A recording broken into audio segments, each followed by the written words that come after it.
Bueno, buenas noches. Esta es una charla más del ciclo Las palabras y las cosas y las ciencias en el Ministerio de Ciencia, Tecnología e Innovación Productiva. Y el tema que nos ocupa hoy es juventudes, mundo del trabajo y experiencias de vida, tendencias y debate. Y para ello tenemos a Andrea Del Bono, que es doctora en Ciencias Políticas y Sociología por la Universidad Complutense de Madrid, es investigadora adjunta del CONICET y docente de la Universidad Nacional de La Plata y de la Universidad Nacional Arturo Jauretche.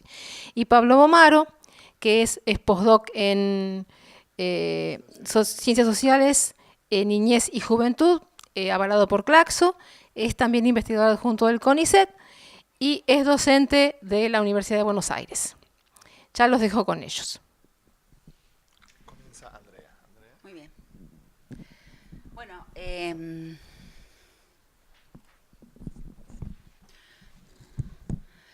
buenas tardes a todos. En primer lugar, quiero agradecer a la invitación a este ciclo de charlas, al Ministerio de Ciencia y Tecnología, agradecer a Mónica, que es nuestra anfitriona, y a Pablo, con quien voy a compartir hoy la mesa, y a ustedes que hayan venido hasta aquí, a los presentes, ¿no?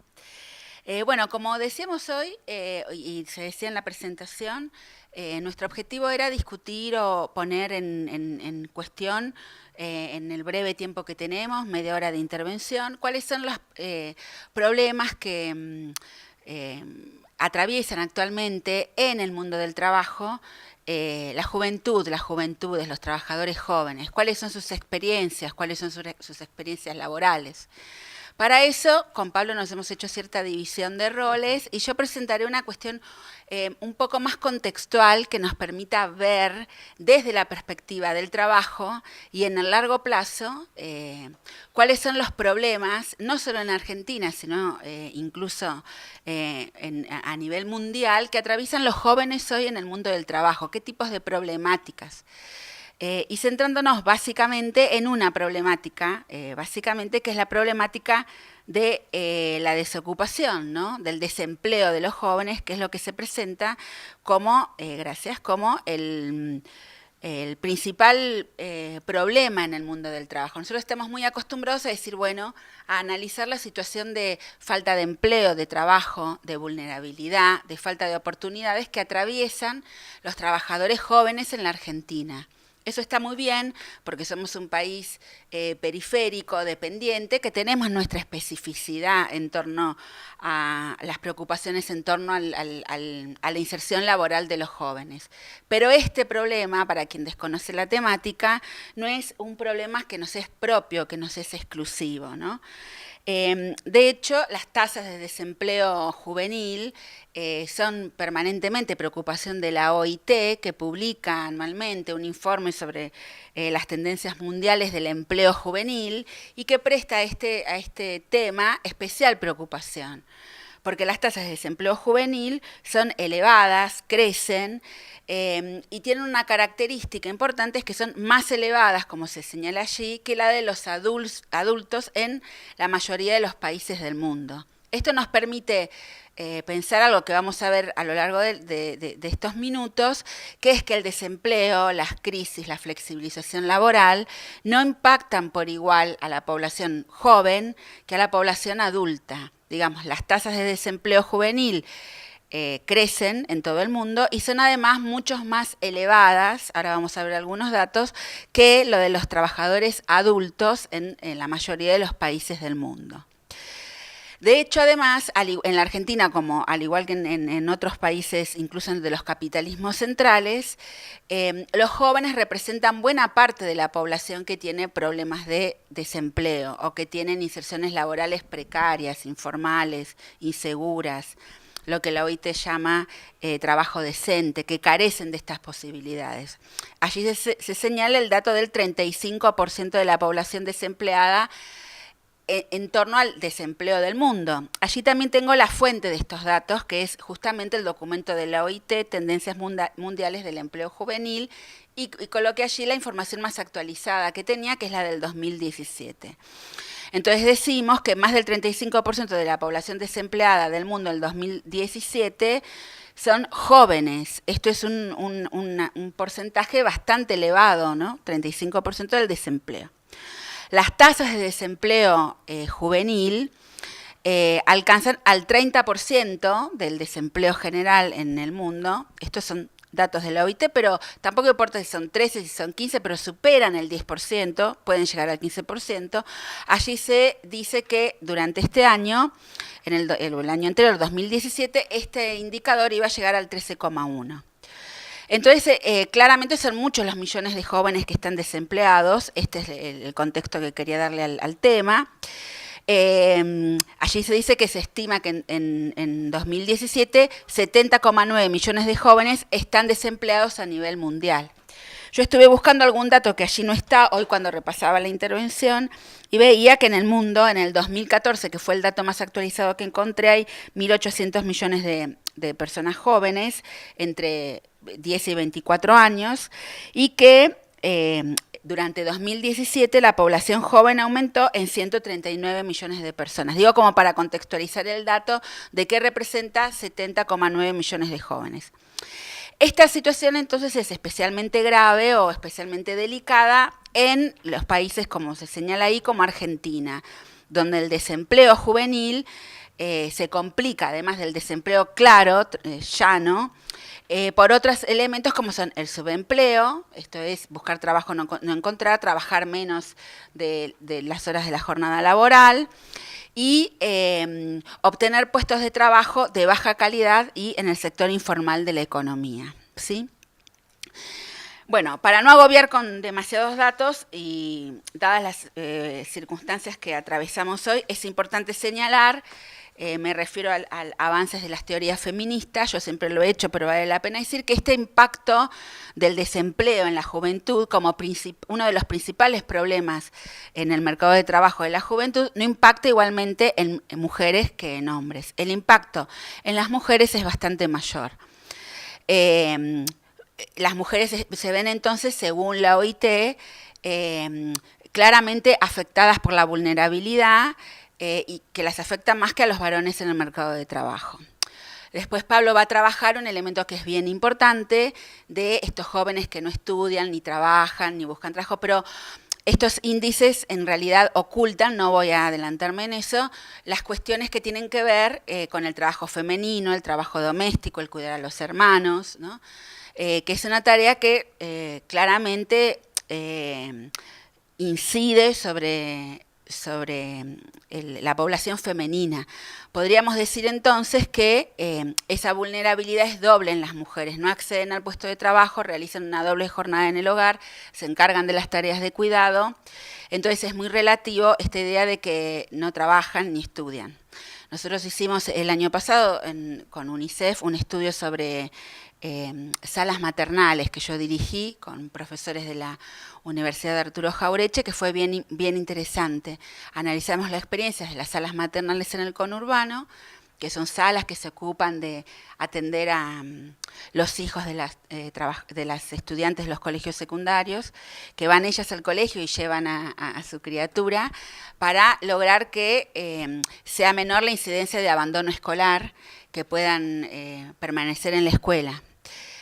Claramente el escenario que se le abre a una niña que estudia cuando está embarazada es recluirse en el mundo familiar, ¿no?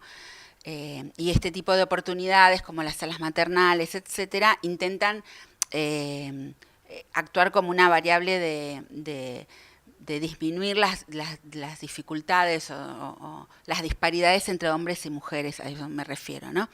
Entonces, esto no es, lo que quise decir es que no es solamente en el mundo del trabajo esta disparidad, sino también en el estudio, ¿no? Quienes se ven claramente afectadas por la maternidad o por las tareas del hogar, o incluso por cuidar a hermanos más chiquitos, son las mujeres. Por eso el programa se llamaba Padres, Hijos, Hermanos, todos el secundario, el de las salas maternales, ¿no? Porque muchas veces la situación de abandono tiene que ver con el de cuidar a hermanos más chiquititos, ¿no? Entonces allí hay algún dato, la fuente es también de Tendencias Mundiales del Empleo Juvenil, allí tienen la cita y el link para acceder al informe. Lo que se señala es que las tasas a nivel mundial, la tasa de desempleo de las mujeres es de 34,4% entre las mujeres jóvenes frente a 9,8% de los hombres jóvenes. Entonces, en síntesis, para no agobiar con datos, el desempleo impacta claramente en los más vulnerables, las mujeres más jóvenes, ¿no? Bien. Entonces, junto con estos elementos hay que tener en cuenta el tema que dijimos recién, el factor sociológico, económico de la informalidad y el subempleo. Ambos elementos, la informalidad y el subempleo, se encuentran claramente ligados a el tema de también de la desocupación. O sea, no es solamente el problema de la desocupación, sino qué calidad de empleo, a qué calidad de trabajo. Vamos a sacar la palabra empleo, que habla de una relación formal, un contrato de trabajo determinada, a qué tipo de trabajo acceden los jóvenes. Bueno, la situación hoy, atravesada por tendencias macroeconómicas y productivas muy importantes, la tercerización, la deslocalización, la subcontratación en cascada del sistema productivo, el adelgazamiento de las empresas, ¿no? La descentralización de la producción, implican que la informalidad y el subempleo sean un factor tan o más importante que el directamente no tener trabajo. Es decir, los jóvenes son quienes básicamente consiguen sus primeros empleos en los sectores informales de la economía. Y repito, o enfatizo, esto tiene que ver con una tendencia macroeconómica, la descentralización, la deslocalización, la subcontratación, la reducción de las empresas, la producción a través de cadenas de proveedores a lo largo del mundo es una tendencia macroeconómica de este capitalismo contemporáneo. Esto es la mundialización del trabajo, de la economía, la descentralización productiva, ¿no? Bueno. Entonces decía, estos fenómenos se encuentran muy extendidos en los jóvenes en el mercado de trabajo y mucho más en los jóvenes de los países en desarrollo. ¿Por qué?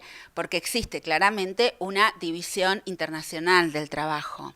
Una división internacional del trabajo que se ha resignificado tecnologías de la información mediante, pero en la cual, en el marco de esta nueva división internacional del trabajo, los países menos desarrollados proveemos mano de obra económica, barata, accesible, y los trabajos ricos en conocimiento, en capacidades, en saberes, generalmente quedan en las zonas centrales de la economía, ¿sí? Entonces, mi campo de especialización he escrito bastante sobre call centers, ahora estoy trabajando los trabajadores de plataforma. Estas son formas de trabajo que te indican esta tendencia general, la de deslocalizar trabajo en búsqueda de mano de obra juvenil y barata. Lo que antes, yo soy la más veterana de todos aquí, llamábamos dumping social, ¿no? Ir a buscar y que los sindicatos tanto protegieran a los trabajadores de eso, ¿no? Bueno, a nivel mundial, 3 de 4 mujeres y hombres están empleados en la economía informal y la incidencia de esto es mayor en los jóvenes que en los adultos, ¿no? Muy bien. En la Argentina, puntualmente, allí está el dato de la cantidad de jóvenes de entre 18 y 24 años que en el año 2017... ¿Qué cantidad de jóvenes había en la Argentina? 4,9 millones de jóvenes, casi 5 millones, y representan el 11% de la población total. ¿Qué quiero decir con esto? Que esto podría ser una oportunidad interesante para los países en desarrollo si pensamos en países europeos que tienen una pirámide social bastante envejecida. Sin embargo, esta posibilidad de tener el 11% de la población en el sector de jóvenes no se ve reflejada en la mayoría de los casos en un salto en el mundo del trabajo, en la innovación, en la incorporación de esos jóvenes al trabajo, sino que se refleja en la profundización de las vulnerabilidades, ¿no?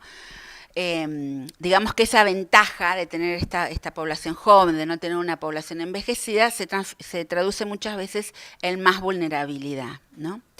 Estoy acelerando porque no sé los tiempos, pero vos avísame, Pablo. Bueno, decimos... Muy bien, perfecto. Está bien porque son justitas las filminas. Bueno, decimos entonces además que en la Argentina, y estos ya son datos de la Argentina, el desempleo juvenil duplica la media nacional. ¿Qué quiere decir? Que mientras, que es el dato que está un poco más abajo, hoy el desempleo es de los adultos, varones, de la desocupación es de 9,2, hoy es 9,1. Ahí yo después la filmina que sigue es un dato del último informe de la EPH. La desocupación de los jóvenes entre 14 y 29 años es 17,2. Digamos que variando, ¿no? Es claramente esta situación de que la desocupación en los jóvenes duplica la de los adultos, ¿no? Esto me parece que es un dato importante, casi, este dato de ahí es del 2017, equivale a 900.000 personas jóvenes sin empleo en ese segmento, ¿no? Entonces, este es el concepto que me parece interesante analizar, porque el final de mi presentación va a tener que ver con esto. Si es tan distinta el impacto de las crisis en los jóvenes y en los adultos, porque los jóvenes son más vulnerables frente a las crisis y al desempleo y a la informalidad, la necesidad de generar políticas sociales, educativas, políticas laborales que protejan a los jóvenes, ¿no? Bien, entonces decimos, bueno, una alta incidencia de vulnerabilidad, ¿no? Digamos que tanto en la última década, ahora lo vamos a ver, de desarrollo, como en la actualidad, como desde hace mucho tiempo, los jóvenes son una población especialmente vulnerable en el terreno del desempleo, el subempleo, la desocupación y los trabajos informales, ¿sí? Eso fue algo que poco se pudo, revertir, ahora lo vamos a ver en el primer ciclo, entre 2002, 2008, y que con la caída de la primera crisis financiera, primer estancamiento del kirchnerismo, enseguida recupera esa situación de vulnerabilidad a los valores anteriores. Bueno, allí ustedes tienen los datos de la última EPH, que es esto del 9,1% de desocupación, y se pueden fijar allí la relación entre adultos y jóvenes. Mujeres, 25,8% de mujeres que están en situaciones de desempleo, mientras que de 14 o 17 a 29 años y de 30 a 64 ven que hay alguna diferencia porcentual, 25 contra 23, 25 contra 21, digamos, ¿no? Lo que sí me llamó la atención, y hoy lo repasé antes de venir, era este dato que no hay mucha brecha entre la desocupación de porcentaje de varones y mujeres en la última EPH. Este dato está bien, 25,8 y 25,5. Sí, esta es la última, esta es del 2018, tal cual. Este es total país. Claro. Bueno, pero... Bueno, después lo vemos. Exacto, pero bueno, tampoco es mi especialidad, pero me llamó la atención. Bueno, entonces, ¿qué decimos entonces? Que en la Argentina el desempleo juvenil cambia o se adapta o es bien cíclico, digamos, responde a las crisis económicas y a las distintas etapas macroeconómicas. Yo creo que esto es un elemento que es importante incorporar y ahora lo vamos a ver en un gráfico de largo plazo que yo armé ahí, ¿no?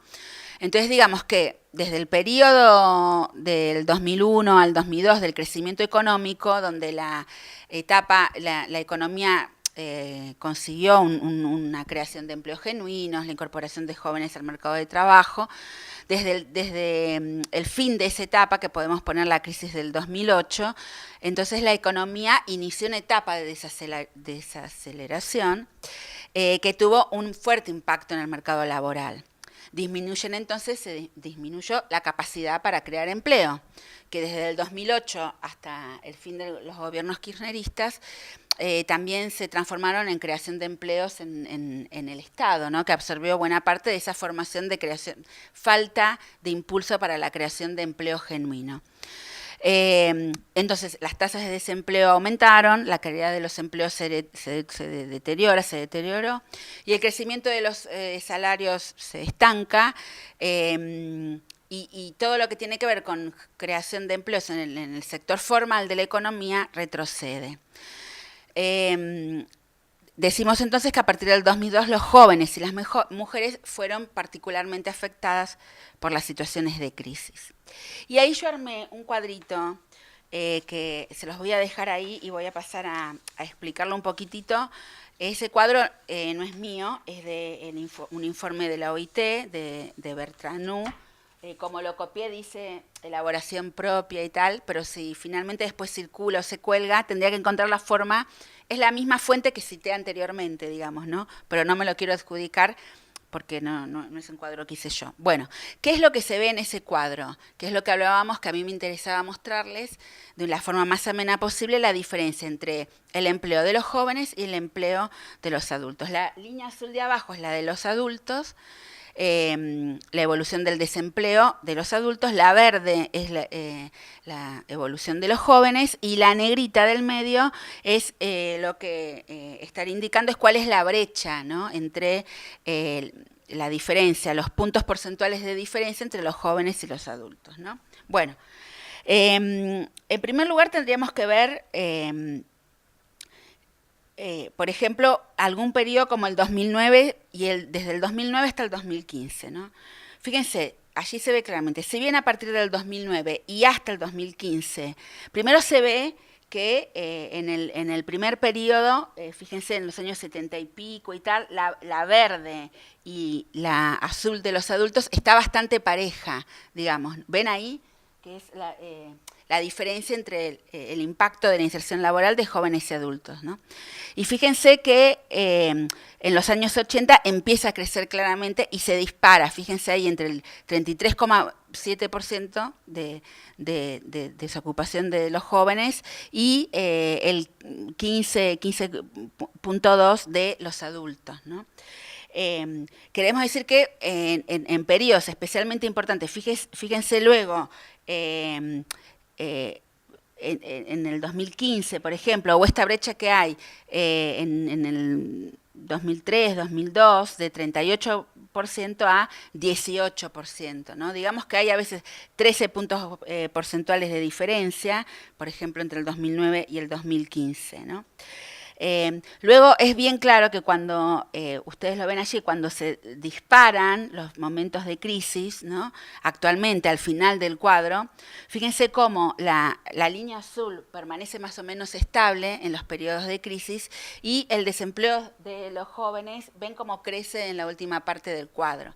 Fíjense que es mucho más escalonado, mucho más ríspido y que incluso esta caída, ¿no?, que es la de la época, ¿no?, ven ahí, 2005, fíjense cómo se derrumba, ¿no?, el indicador, ¿no? Esto quiere decir que claramente los periodos de crisis, de inestabilidad, impactan fuertemente sobre el empleo juvenil, ¿no?, que son la información que ustedes tienen en ese cuadro. Es decir, que la diferencia es muchas veces de varios puntos porcentuales. Y fíjense, en el 2017, ¿cómo terminamos, ¿no? Es estos 6 y pico por ciento, ¿no?, 9% que hoy tiene el desempleo y estas variables de 17, 18, 19 de la última parte del cuadro. Digamos, en las épocas críticas, la desocupación juvenil se dispara y la brecha se agranda, ¿ven? Ahí se ve claramente. Digamos que desde este cuadro está bueno porque más allá de las estacionalidades, muestra una relación entre el 74 y el 2017, ¿no?, en el aglomerado de Gran Buenos Aires, ¿no? Y lo que está mostrando son los picos, la ampliación y las diferencias bastante notables entre la inserción laboral de los adultos y la inserción laboral de los jóvenes. ¿Está? Bien. Bueno, esto mismo que vimos aquí son las explicaciones de las dos filminas que siguen, que supongo que se colgarán. Es el análisis de ese cuadro, ¿no? Muy bien. Luego tenemos este otro cuadrito de todo lo que anda circulando por ahí que me pareció especialmente interesante, que es la relación que existe entre el empleo de los jóvenes y el sector de la economía en el que se insertan, ¿no? Porque allí lo que se refleja es la tasa del empleo asalariado en el sector informal de la economía para jóvenes y adultos. Nuevamente, la línea verde es la de los jóvenes, la negra es la de la brecha y la azul es la de los adultos, ¿no?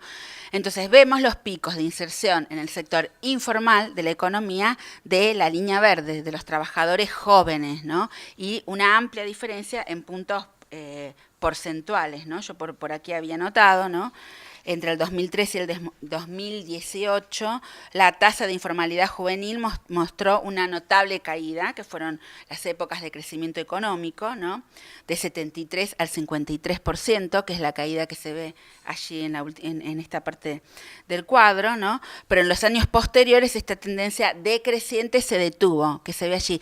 Fíjense que, sin embargo, la zurda del trabajo adulto se mantiene estable, ¿no? Y frente a las crisis económicas recientes, la inserción de los trabajadores jóvenes en la informalidad aumenta, ¿no? Que es esa última parte del cuadrito. ¿Ven la azul?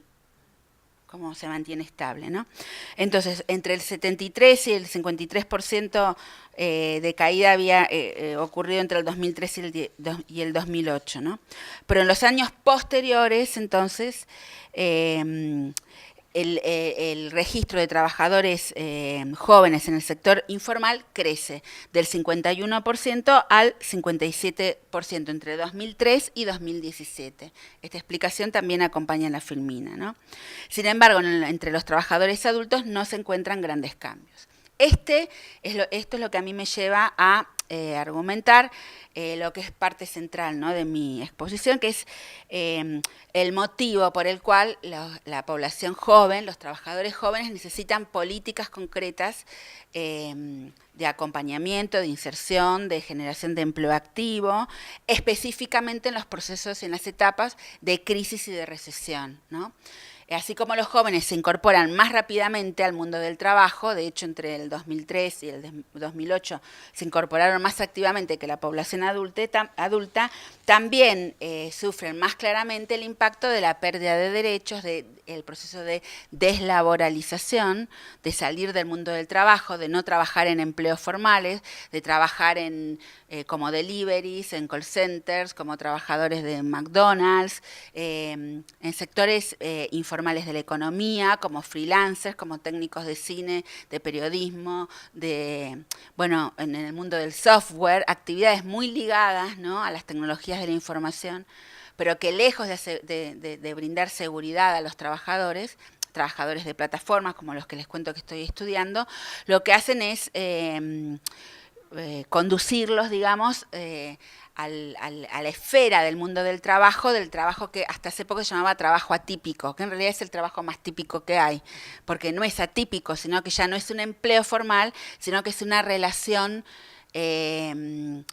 comercial. Los trabajadores jóvenes, los que teletrabajan, los que atienden servicios de deliveries, los que trabajan en las economías de plataforma, los que se uberizan, porque este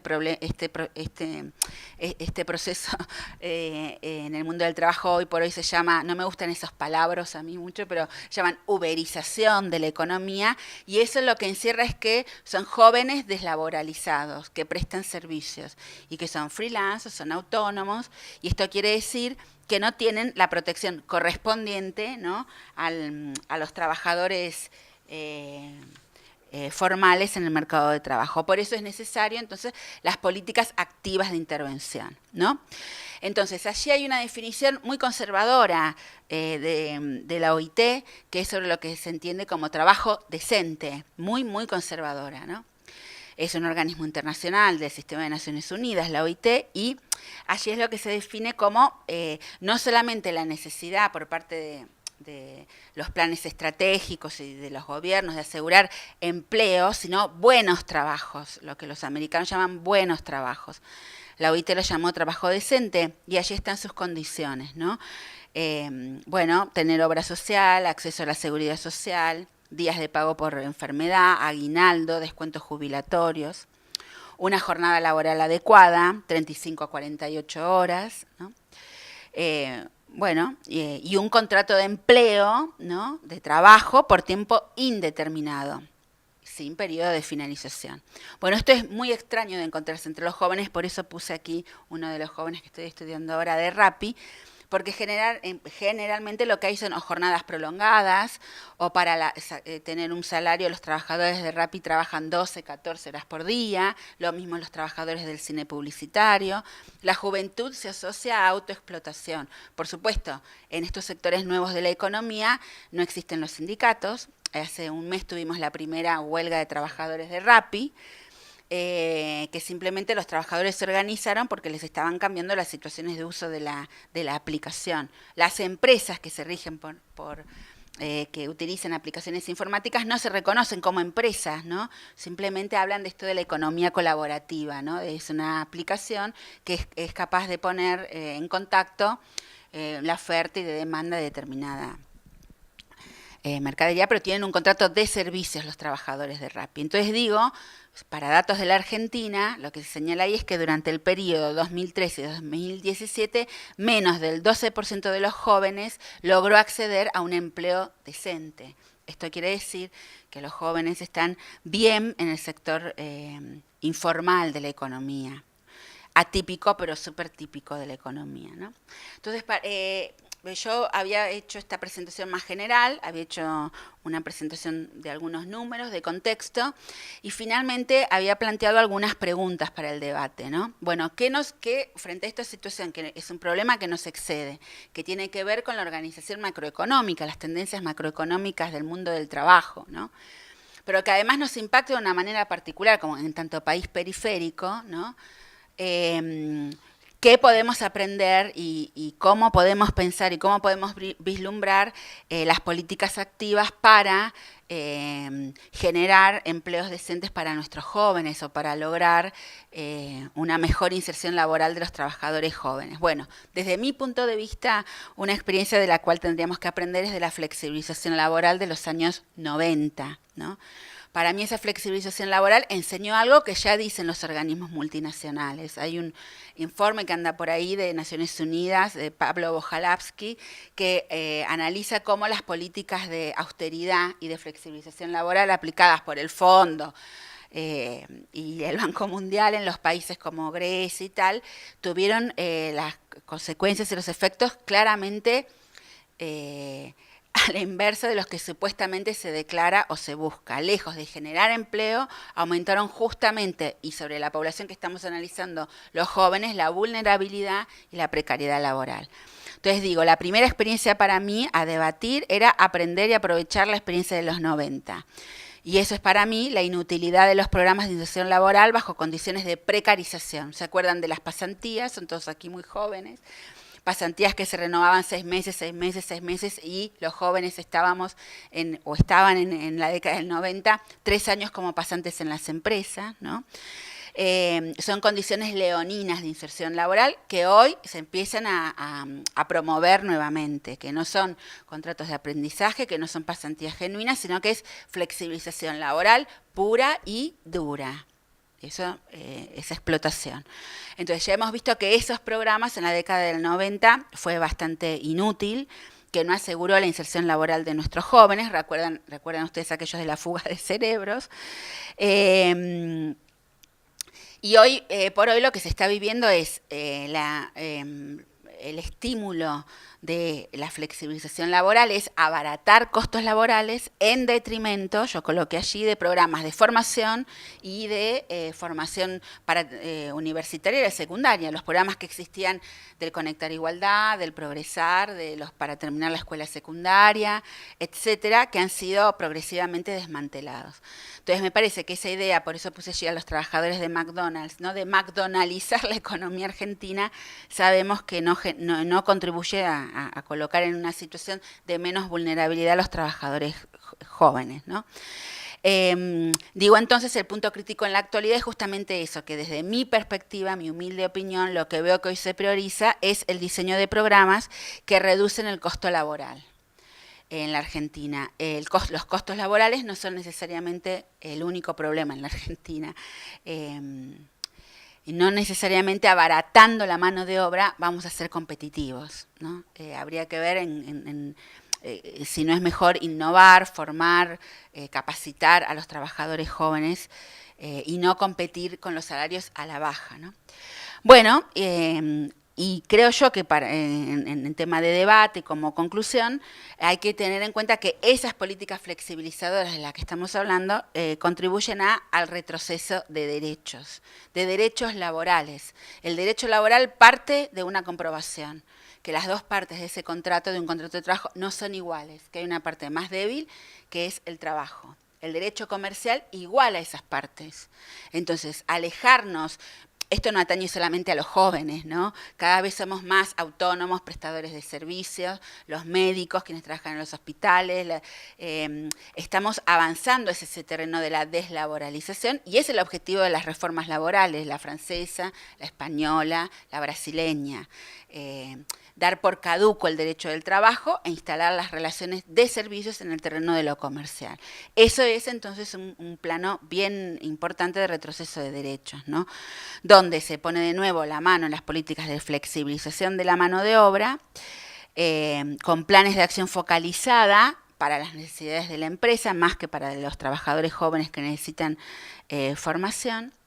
Y que lejos de proteger los derechos de los más vulnerables, coloca a los jóvenes en una situación de mucha vulnerabilidad en el mercado. Entonces, en síntesis, y ya me abusé del tiempo, ese era el planteo, decir, bueno, cómo comprender este problema como un problema mundial, que nos afecta de una forma particular como país periférico, que tiene que ver con una tendencia global de descentralización económica y a la que tenemos que responder de otra forma de la que respondimos en los años 90, que es con la flexibilización pura y dura, ¿no? Los jóvenes merecen y demandan otro tipo de políticas de inserción laboral. Bueno, muchas gracias.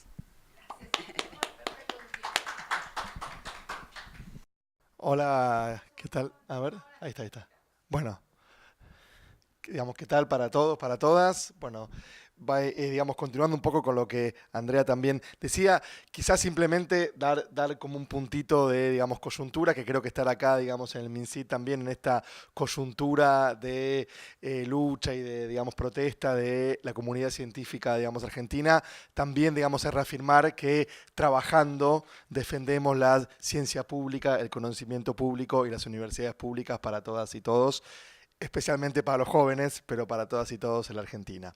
Entonces, continuando un poco con lo que Andrea comentaba, yo quizás me voy a centrar un poco más en estas realidades juveniles. Andrea dio un marco más general que tiene que ver, gracias Mónica, que tiene que ver, no, creo que este es a ver, al revés, ahí estamos. Andrea dio un marco más general que tenía que ver como con la, digamos, situación más estructural en un punto del empleo juvenil y las condiciones de desempleo, precarización, subempleo juvenil en la Argentina y, digamos, en el mundo. Y yo voy a tomar algunos datos y voy a retomar algunos datos, pero quizás voy a dar esta mirada más generacional o más juvenil, justamente vinculado con las experiencias de vida de los jóvenes. Bueno, en primer lugar, algunos indicadores también o algunas descripciones de estas realidades actuales que tienen que ver sin duda con lo que Andrea comentaba, vinculadas justamente con que hoy en día los jóvenes están más empleados, es decir, relativamente a hace 30, 40 años, digamos, integran más porcentaje de la masa laboral, tanto los jóvenes como las mujeres. Es decir, hoy hay más mujeres insertas en el mercado laboral y más jóvenes que hace 30, 40 años. ¿Sí? Esto, digamos, tiene que ver con, digamos, procesos de ciclos vitales mucho más generales y de mediana, digamos, duración, que no tienen que ver solamente con coyunturas específicas o con países específicos, pero a la vez están más precarizados. Es decir, están más empleados, o sea, son más porcentaje, más tasa sobre la masa, ¿sí? Digamos, laboral, pero tienen salarios más bajos, empleos más flexibles y de peor calidad. O sea, más empleados y más precarizados. Un poco planteando quizás en esta, digamos, primera parte como contrapuntos o tendencias contrapuestas o quizás paradojales. Entonces, aumenta la tasa de jóvenes en la fuerza laboral general, pero también aumenta la tasa de precarización y la tasa de bajo bienestar social o protección social para esos jóvenes. Por lo tanto, como bien Andrea colocaba y como ya por suerte hoy en día, no hace tanto, quizás hace 8, 10 años, reconocen muchos organismos internacionales, también, porque antes era más un discurso de crítico o desde los sindicatos o de la academia, pero hace unos años también fue incorporado por OIT y por varios organismos. El problema no parece ser tanto el trabajo en abstracto, sino el trabajo decente o digno. O sea, la calidad del trabajo parece hoy ser más problema que el trabajo en sí mismo. Es decir, hay una discusión sobre si es trabajo o es servicio, si uno es colaborador o es trabajador. Pero esa discusión es más por la cualidad que por la cantidad. ¿Se entiende? O sea, esas personas pueden ser trabajadores por cuenta propia, prestadores de servicio. En alguna estadística más amplia, serían empleados. Ahora, la discusión es cuál es la calidad o la cualidad de ese empleo o de ese trabajo. Segunda realidad, entonces acá es una forma distinta, pero distinta, pero convergente o confluyente de llegar al problema del, trabajo decente o digno. Segundo tema tiene que ver con esto de que los jóvenes hoy en día están relativamente más capacitados, es decir, tienen más formación. Por ejemplo, aumentó mucho la tasa de acceso a las universidades. Yo hoy no lo traje, pero casi que se triplicó en los últimos 50 años la tasa de población incluida en estudios superiores. O sea, es mucho más alta que hace 40, 50 años. Ojalá que eso siga creciendo en esta actual coyuntura y no haya ninguna regresión. Tienen más información, estamos en la era digital, es decir, cualquiera, y eso sí es cualquiera porque ya hay estudios que muestran que es transversal a la clase social o a la condición socioeconómica el acceso a celulares inteligentes o a las redes 4G o LTE, es decir, cualquiera tiene acceso a la información vía redes sociales, vía buscadores como Google, Wikipedia, bueno, lo que fuera. O sea, hay mayor acceso a la información. No siempre información es conocimiento, y hay una discusión entre información y lo que significa, conocimiento, pero entonces están más capacitados, tienen más formación. Tienen más información también, pero están más desempleados con lo de arriba y con lo que, Andrea mostró.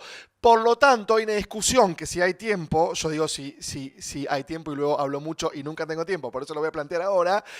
Hay una discusión acerca de la empleabilidad, o sea, el problema del empleo juvenil es la adquisición de condiciones de empleabilidad en los jóvenes, porque en los últimos años cambió un poco, por suerte, pero la mayoría de las políticas públicas de empleo juvenil, sin duda, en los 90, claramente, pero también en los 2000, con inflexiones y con algunos programas más interesantes que otros, se centran en lo que yo llamo los cursos. Pueden ser más sofisticados, pero es que los jóvenes tomen cursos. Tomen curso de esto, tomen curso de lo otro, se capaciten en qué.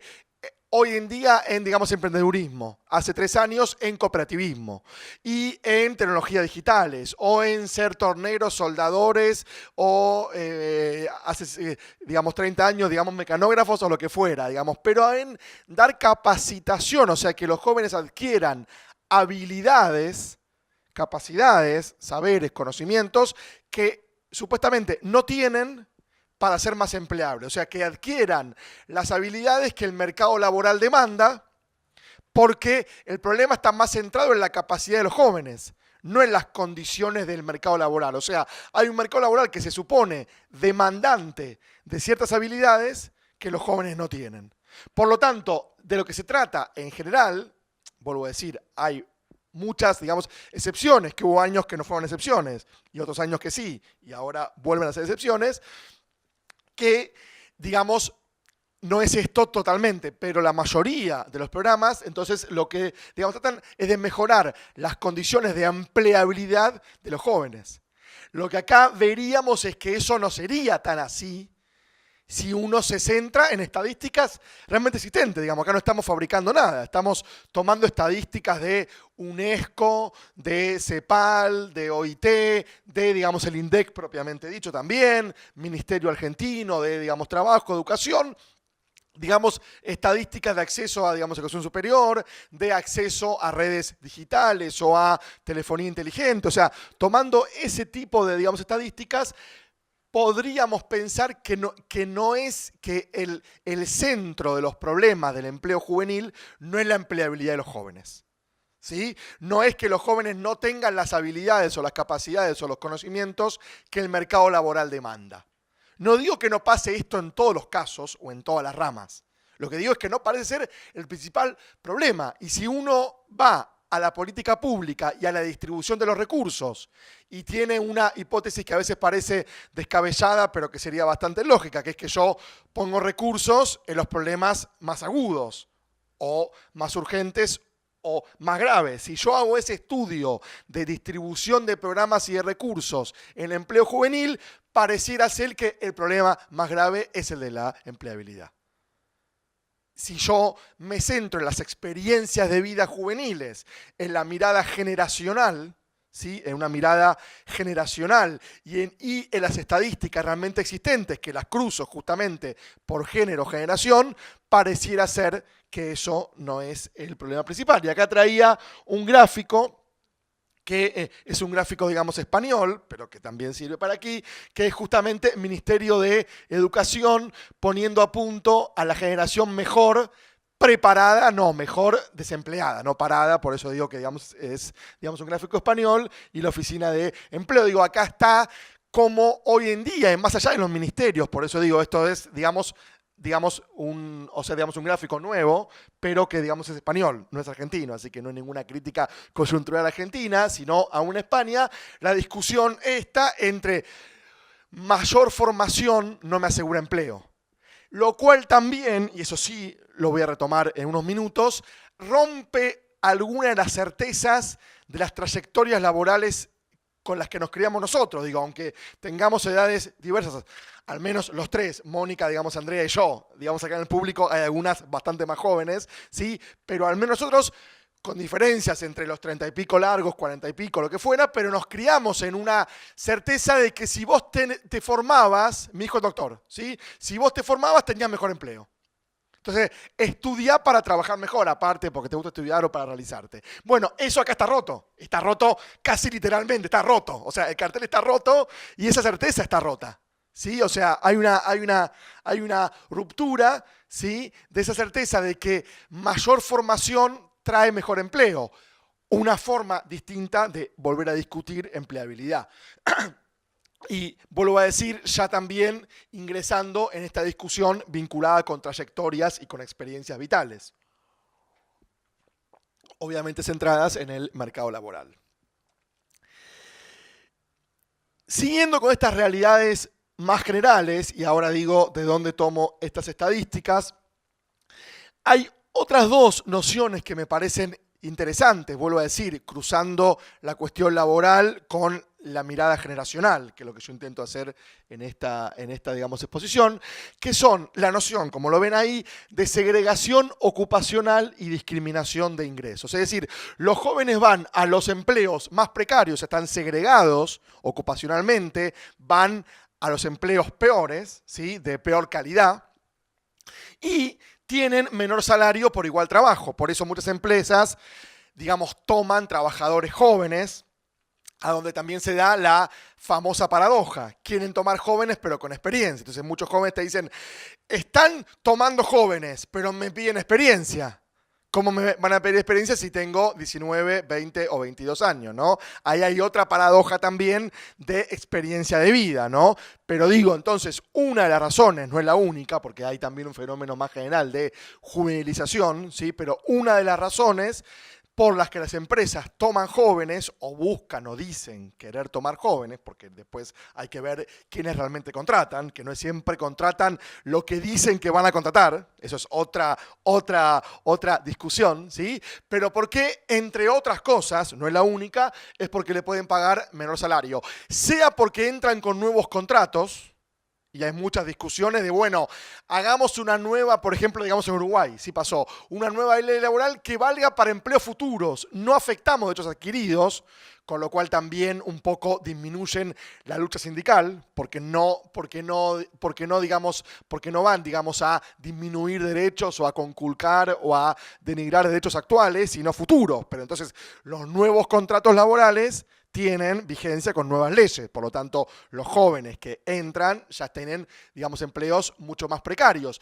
También por antigüedad, porque los jóvenes no, digamos, con antigüedad, en fin, por diferentes factores que no hay tiempo, los jóvenes suelen percibir menor salario por igual trabajo. Con lo cual también se viola un principio de, digamos, de la ley, que es igual salario, igual trabajo, que también se viola por género. O sea, las mujeres cobran menos que los varones, y eso también hay muchos estudios que lo muestran. Entonces yo acá, y hay unas dos o tres filminas que tomo estos datos. En la Argentina hubo en el año 2015 una encuesta nacional de juventud que es muy poco conocida, lamentablemente, porque justo agarró el cambio de, digamos, gestión y, digamos, el INDEC procesó solo una parte. Hay un informe ejecutivo de unas 80 páginas, pero digamos, toda la riqueza de, digamos, información por ahora está perdida o está desaprovechada como mínimo.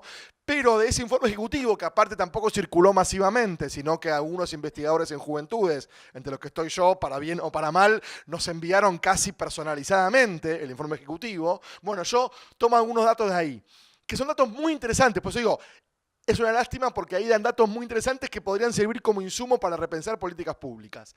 En esa encuesta nacional de, digamos, juventudes, que está bastante bien hecha, tanto por el instrumento, que está muy bien hecho, como porque aparte tomó la base de la EPH. Y aún con todas las críticas sabemos que una de las mejores bases hoy en día y de hace años es la de la EPH, ¿no? Lo que hicieron fue, digamos, cruzar hogares con, digamos, personas entre 18 y 29 años, y entonces, digamos, aplicar EPH a esta, digamos, encuesta juvenil, obviamente con otro instrumento, con otras preguntas. Entonces, en esa encuesta, estos datos que yo tomo son de, digamos, esa encuesta, decía que el ingreso percibido, ¿sí?, casi un tercio de los jóvenes están disconformes con el ingreso percibido. O sea, digamos, preguntados por cuál era el aspecto negativo de su trabajo, los jóvenes empleados, en este caso, casi un tercio dicen el ingreso recibido. O sea, cobran o menos de lo que pensarían o menos que otros trabajadores, ¿sí?, por igual tarea. Y segundo, con menos porcentaje, con el 20 y pico, acá no lo puse, pero era más o menos el 22%, el ambiente de, digamos, trabajo o el trato recibido. Es lo que muchos empleos precarios los jóvenes dicen cuando uno habla, digamos, con ellos. Si bien mi tema no es específicamente el empleo juvenil, cuando yo converso con los jóvenes en, digamos, entrevistas formalizadas o no, obviamente sobre participación política, sobre grupos territoriales, que son más mis temas, sale el tema laboral, y ellos dicen, me verduguean. Es lo que dicen los jóvenes, digamos, un argentinismo, no sé si todos van a entender, me maltratan, o sea, me verduguean es me maltratan, pero con saña, como que les gusta maltratarme. Entonces, por ejemplo, en McDonald's, no sé si ahora siguen haciéndolo, pero yo lo vi, yo no lo vi, pero digo, digamos, me lo contaron de fuente, digamos, directa. Por ejemplo, los hacen contar las servilletas. O sea, pero es, o sea, es algo, digamos, literal. O sea, hacen que cuenten, no las cajas de servilletas, las servilletas una por una, cuántas hay. Si hay 10.000, si hay 15.000, si hay 25.000. Eso es una de las tareas que tienen algunas personas en McDonald's. Contar una por una, y saben que cuando yo saco una, saco otra, o sea que están muy, digamos, enredadas entre sí, las servilletas. O los sobrecitos, que eso sería menos grave, pero tampoco es muy lindo, de mostaza o de ketchup o de mayonesa que van quedando. No las cajas, o sea, abrir la caja y contar los sobrecitos que hay, ¿sí?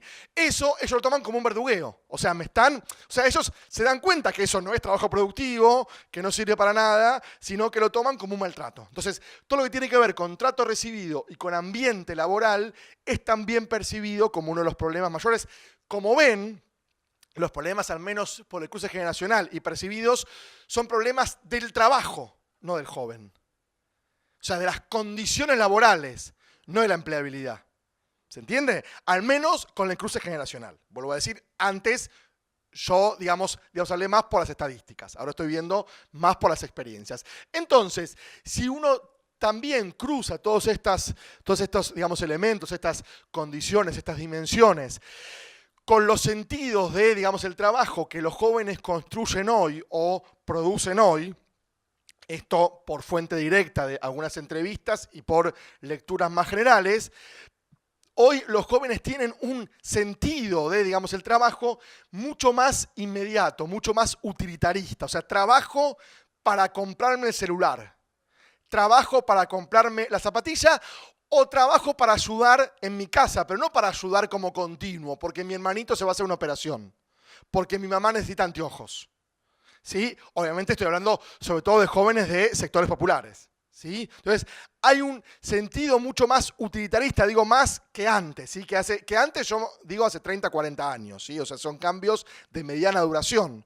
Con lo cual eso explica varias cosas. Una, obviamente, si se rompió la relación, si alguna vez la hubo, pero bueno, suponiendo que la hubo, entre mayor formación, mayor calidad de digamos, empleo. Claro, o sea, digamos, el trabajo no es fuente de una realización personal, ¿sí? O sea, yo no es que estoy trabajando de lo que me gusta, de lo que estudié y aplico mis conocimientos en mi trabajo, ¿sí? O sea, también se rompieron, por estos contratos a término, las trayectorias laborales. O sea, yo no entro como cadete y llego a gerente, ¿sí? El self-made man hoy es un emprendedor autoempleado o autoexplotado. No es una persona que ingresa a una empresa y hace la carrera dentro de la empresa. ¿Sí? O sea, entro como pinche y llego a ser el abogado principal. Entro como cadete y llego a ser gerente. Bueno, así sucesivamente. Entro como repositor y llego a ser, no sé, uno de los accionistas de Coto. ¿Sí? O sea, no es eso lo que aparece hoy. O sea, esos relatos que siguen siendo relatos que construyen sentido o fuertemente, digamos, ideologizados, pero cada vez funcionan menos. Porque cada vez en la práctica se ve que no es así. O sea, si hay gente de 55 años, 60 años, siendo, digamos, repositor o manejando un Uber, digo, son empleos muy dignos, pero sin duda precarios. Bueno, el chico de 18 dice, yo me veo así a los 50 años. No me veo de otra manera. ¿Sí? Porque esos diálogos intergeneracionales siguen existiendo. O sea, no se rompió lo intergeneracional, sino que se da de otra manera. Por lo tanto, y vuelvo, esto entonces también explica una realidad que no sé, Andrea, si vos la viste, pero también conversando yo con algunos empresarios o, digamos, algunos empleadores, lo ven que es la alta rotación en el mercado laboral, que también hay estadísticas que lo muestran. Es decir, los jóvenes no solo por empleos precarios, o sea, no solo por contratos a término, que también se da, o sea, digamos, contratos de 3 o 6 meses, sino que aún teniendo posibilidades de continuar trabajando, renuncian, se van. Y a veces ni siquiera renuncian, hacen abandono de, digamos, trabajo. O sea, dejan de ir, a las 48 horas se les manda, digamos, el telegrama por, digamos, abandono, y el joven no va nunca más. O va a buscar el último cheque y no va nunca más. Entonces, ¿cómo se procesa eso desde el empleador, al menos el empleador privado, sea más precarizado o más formalizado? Los jóvenes no quieren trabajar, no aprovechan las oportunidades. Mirá, o sea, digamos, a mí, digamos, me lo decían pequeños empleadores de Quilmes, Lanús, digamos, Florencio Varela, me decían, mira, Pablo, yo les doy trabajo a los jóvenes en el barrio, pero ellos vienen 3 meses y se van. O sea, ellos como que no aprovechan el trabajo que yo les doy. Bueno, ahí habría una discusión sobre cuál es la calidad de ese, digamos, trabajo, ¿no? O sea, si es precario, cómo son los derechos, cuántas horas son, cómo es el trato, un montón de cosas. Pero también está por esto. Bueno, si ya juntaron los 15.000 pesos para comprarse tal cosa, no ven sentido a seguir trabajando. Porque no hay una realización personal, porque no hay una trayectoria, ¿sí? Porque a lo mejor en el barrio, por la, digamos, economía informal o hasta ilegal o en conflicto con la ley, pueden conseguir el mismo ingreso o mayor con otras condiciones laborales. Porque hoy no lo voy a ver, pero también si uno cruza esto por la variable generacional, para muchos jóvenes lo que uno considera delinquir, o sea, por ejemplo, el narcomenudeo o cuestiones que tienen que ver con la economía pseudo legal y ilegal de apuestas o de muchas cosas, digamos, de economía más cotidiana barrial, es visto como trabajo. Yo siempre cuento, y ya me estoy yendo de tiempo, así que vuelvo, yo suelo irme, pero bueno, solamente esto, cuando en una de las varias entrevistas que yo hice vinculado con jóvenes y formas de participación, pero no solamente político-partidarias, sino sociales, culturales, barriales. Bueno, en la costa fui digamos, a Mar del Plata, ¿no? Y ahí entrevisté a varios jóvenes que estaban en varios movimientos sociales, territoriales, barriales. Uno de ellos me dice, mi hermano está, digamos, trabajando. Me dice, porque yo le digo, ¿a dónde está él? Que yo hace ya más o menos, 2 meses lo vi. ¿A dónde está Juancito? No importa el nombre, ¿sí? Juancito. Me dice, no, ahora se fue, digamos, a trabajar. Yo digo, buenísimo, consiguió trabajo. Yo, aparte, yo soy porteño, clase media, o sea, no digamos, reniego de mis condiciones, digamos, materiales. Sí, buenísimo, consiguió trabajo. ¿A dónde consiguió trabajo? Y no me decía. Me dice, no, pero está, digamos, trabajando, ahora no puede venir. Por varias semanas no viene. Bueno, la cosa es que después, esto fue hace como 3 años, cuando hablamos mucho y no me quería decir, yo digo, ¿de qué estará trabajando? No sé, como que me parecía rarísimo. Es más, pensé 1000 cosas por otros lados. Me dice, no, era, digamos, febrero, está haciendo temporada en la costa. Está en Pinamar, Villa Gesell, Mar de las Pampas, perdón que lo diga así, digamos, robando casas. O sea, está, digamos, pero para él estaba trabajando, y aparte después me lo contó que nunca agredía a nadie, que era siempre, entraban a casas cuando no estaban, que bueno, había todo un código de no violencia, de no usar armas, bla, bla, no importa eso, ¿no? Pero a lo que voy es que ellos lo ven como un trabajo. Por lo tanto, para la política pública también tenemos que incorporar, aunque suene muy disruptivo, no fortalecer esos trabajos, obviamente creo que no, yo no coincidiría con eso, pero sí saber que esos jóvenes tienen otros sentidos del trabajo y tienen habilidades que ponen en juego. Si vos a ese joven, vos lo negativizás, es un niní, o es un joven delincuente, o un pibe chorro, le están negando un conocimiento organizativo, unas astucias sociales que pone en juego para poder asaltar casas vacías en la costa, que ojalá que las pueda usar para otra cosa. No sé, para ser arquitecto, para ser maestro mayor de obras, para diseñar planos, porque ese chico tiene que saber por dónde entra la casa, cuáles son las puertas, las aberturas, si la madera se rompe más fácil que, digamos, el vidrio. Todo eso lo sabe, son astucias. Es más, podría ser agrimensor, como yo siempre digo, un chico en narcomenudeo sería un agrimensor fantástico, conoce el barrio como nadie, sabe por dónde escaparse.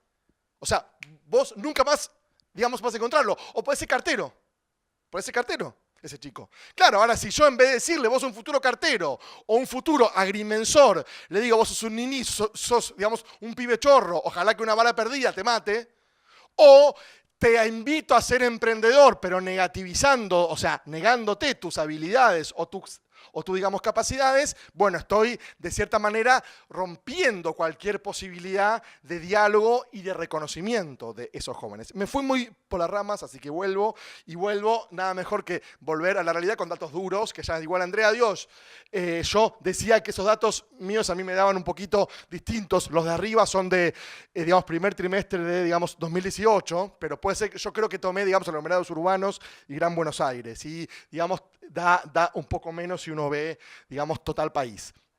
Pero acá uno ve desempleo total en la Argentina, digamos, primer trimestre de 2018, o sea, lo más, digamos, nuevito, 9,1%, más 9,8% de subocupación, o sea, ojo, casi el 20% de la población económicamente activa. Esto también es importante, porque si uno ve solo desempleo, como ya dijo Andrea, no estamos viendo subocupación, que en muchos casos es cuasi desempleo, ¿sí? Está muy cercano al desempleo, o sea, es tan débil y tan precario y tan pocas horas y tan bajo el ingreso que sería casi un desempleo. Si uno suma ambas, ojo que es el 20%, digo, porque estamos en un dígito todavía, a pesar de la crisis, seguimos en el 9%, un dígito, esto no es los 90, ojo, 20% si yo sumo desempleo más subocupación, datos INDEC, INDEC, primer trimestre de 2018, oficialísimo, ¿sí? Ahora, si yo tomo desempleo juvenil, INDEC también, vuelvo a decir, creo que acá hay una diferencia porque tomé GBA solamente, creo, 18,8, o sea, más del doble. Y si yo cruzo, o sea, estamos ahora en la variable generacional, si yo cruzo por la variable género, el 20,9 mujeres y el 15,3 varones. Es decir que Si yo digo que digamos, en la Argentina hay 9,1% de desempleo, estoy ocultando la realidad y la experiencia de vida de 5 millones de jóvenes, o al menos del 20% de 5 millones de jóvenes, o sea, de casi 1 millón de jóvenes, ¿sí?, que están desempleados. El 21% mujeres y el 15,3% varones. O sea que tengo que hacer el cruce generacional y género. Y también, como yo dije, GBA, el cruce por territorio. Es más, yo creo que uno podría hacer estos análisis, digamos, sociales casi siempre, al menos en la Argentina, cruzando condición socioeconómica, lo que, digamos, llamaríamos clase hace 30 años, clase, generación, género, territorio. En algunos casos también etnia, pero no tanto en nuestro país, ¿sí? Pero clase, territorio, generación, género son 4, digamos, dimensiones que se interseccionan de cierta manera para construir o para interpretar, más que para construir, para interpretar estas variables. Ahora, ¿por qué traje este gráfico que sigue, digamos, es propio, tomando INDEC, CEPAL y Banco Mundial, haciendo como un mix entre los datos? Llegué hasta el 2012 en su momento y la verdad que nunca me puse a ver estos datos para seguir, pero me sirve igual para ver tendencias, porque este gráfico en realidad es para ver tendencias, un poco como Andrea mostraba, pero lo que yo quiero mostrar es lo siguiente con esto. Esto es, digamos, Argentina, total país, tomando INDEC, pero por los años que es y por la polémica INDEC. Yo esto lo hice alrededor del 2015 y cuando yo mostraba solamente INDEC, un montón me decían, pero dice INDEC, el INDEC. Entonces yo decía, bueno, voy a tomar CEPAL y Banco Mundial para que nadie diga que son datos sesgados, o al menos tienen 3 sesgos distintos y ahí se van neutralizando mutuamente. Entonces, total país, Argentina, 2003 al 2012. El gráfico negro es desempleo general. Total, o sea, 7,8 lo que ahora es 9,1, ¿sí? Y el azul de arriba, celeste azul, es el desempleo juvenil, 36,9, 19,6, lo que ahora es 18,8. Ahí bajó un poco, al menos en términos, digamos, relativos, tomando el total varones más mujeres, o ponderando, mejor dicho, varones, mujeres. Ahora, ¿qué es lo que yo quiero mostrar con esto? Bueno, obviamente que hubo un descenso de ambas tasas, ¿no?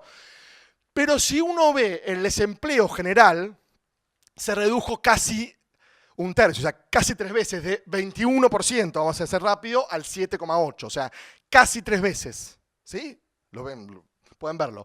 Ahora, el desempleo juvenil no solo que se mantuvo siempre, todos los años más alto, todos los años, sino que pasó del 37 al 20%, o sea que, digamos, se redujo menos de la mitad, a un tercio, a menos de la mitad. O sea que si yo hablo de la disminución del desempleo en la Argentina 2003-2012, sería un dato verídico, pero si no lo cruzo por la variable juvenil o generacional, me estoy perdiendo que hay un desempleo total que bajó 3 veces y un desempleo juvenil que solamente bajó una vez o media vez, según como lo vea, ¿sí? Entonces, ahí hay una explicación, o sea, es mucho más difícil bajar, como Andrea también mostraba, el desempleo juvenil que el total. O sea, hay algo de la dinámica económica que no estamos descubriendo del todo, porque yo no creo en las conspiraciones, en que digamos, a los gobiernos les encante que los jóvenes estén más, más precarizados o, digamos, desempleados que los adultos. Sí, uno puede ver una teoría, digamos, materialista que el desempleo juega como disciplinador laboral, en fin, eso existe. Pero yo no creería que hay una conspiración contra los jóvenes, ¿sí? Pero sí hay una dinámica social que no estamos pudiendo descubrir y una política pública incapaz o ineficiente o que no logra sus, digamos, objetivos. Porque en estos años también hubo muchos programas de empleo juvenil. Jóvenes con más y mejor trabajo, el más conocido, el más grande y bastante bueno, por cierto, aunque también tenía algunas limitaciones, pero mucho mejor que otros, ¿sí? Sin embargo, el desempleo juvenil es muy difícil de bajar y muy difícil también de bajar la brecha. Fíjense, acá no llegaba a ser el doble, 21 contra 37. Acá es casi el triple, o bueno, más del doble. 2,5 vamos a ponerle, ¿sí? Sí, es 20, vamos a redondear, 8 y 20, ¿sí? O sea, 2,5 en un caso, ni el doble en otro. Entonces, digo, o sea, la brecha se amplió también. Entonces, Tendencialmente, desempleo juvenil siempre más de una vez o una vez y media o 2 veces y media más que el general. Tendencialmente baja menos porcentualmente y tendencialmente menos que el general. Y la brecha, a pesar de que ambas tasas bajaron, la brecha se amplía.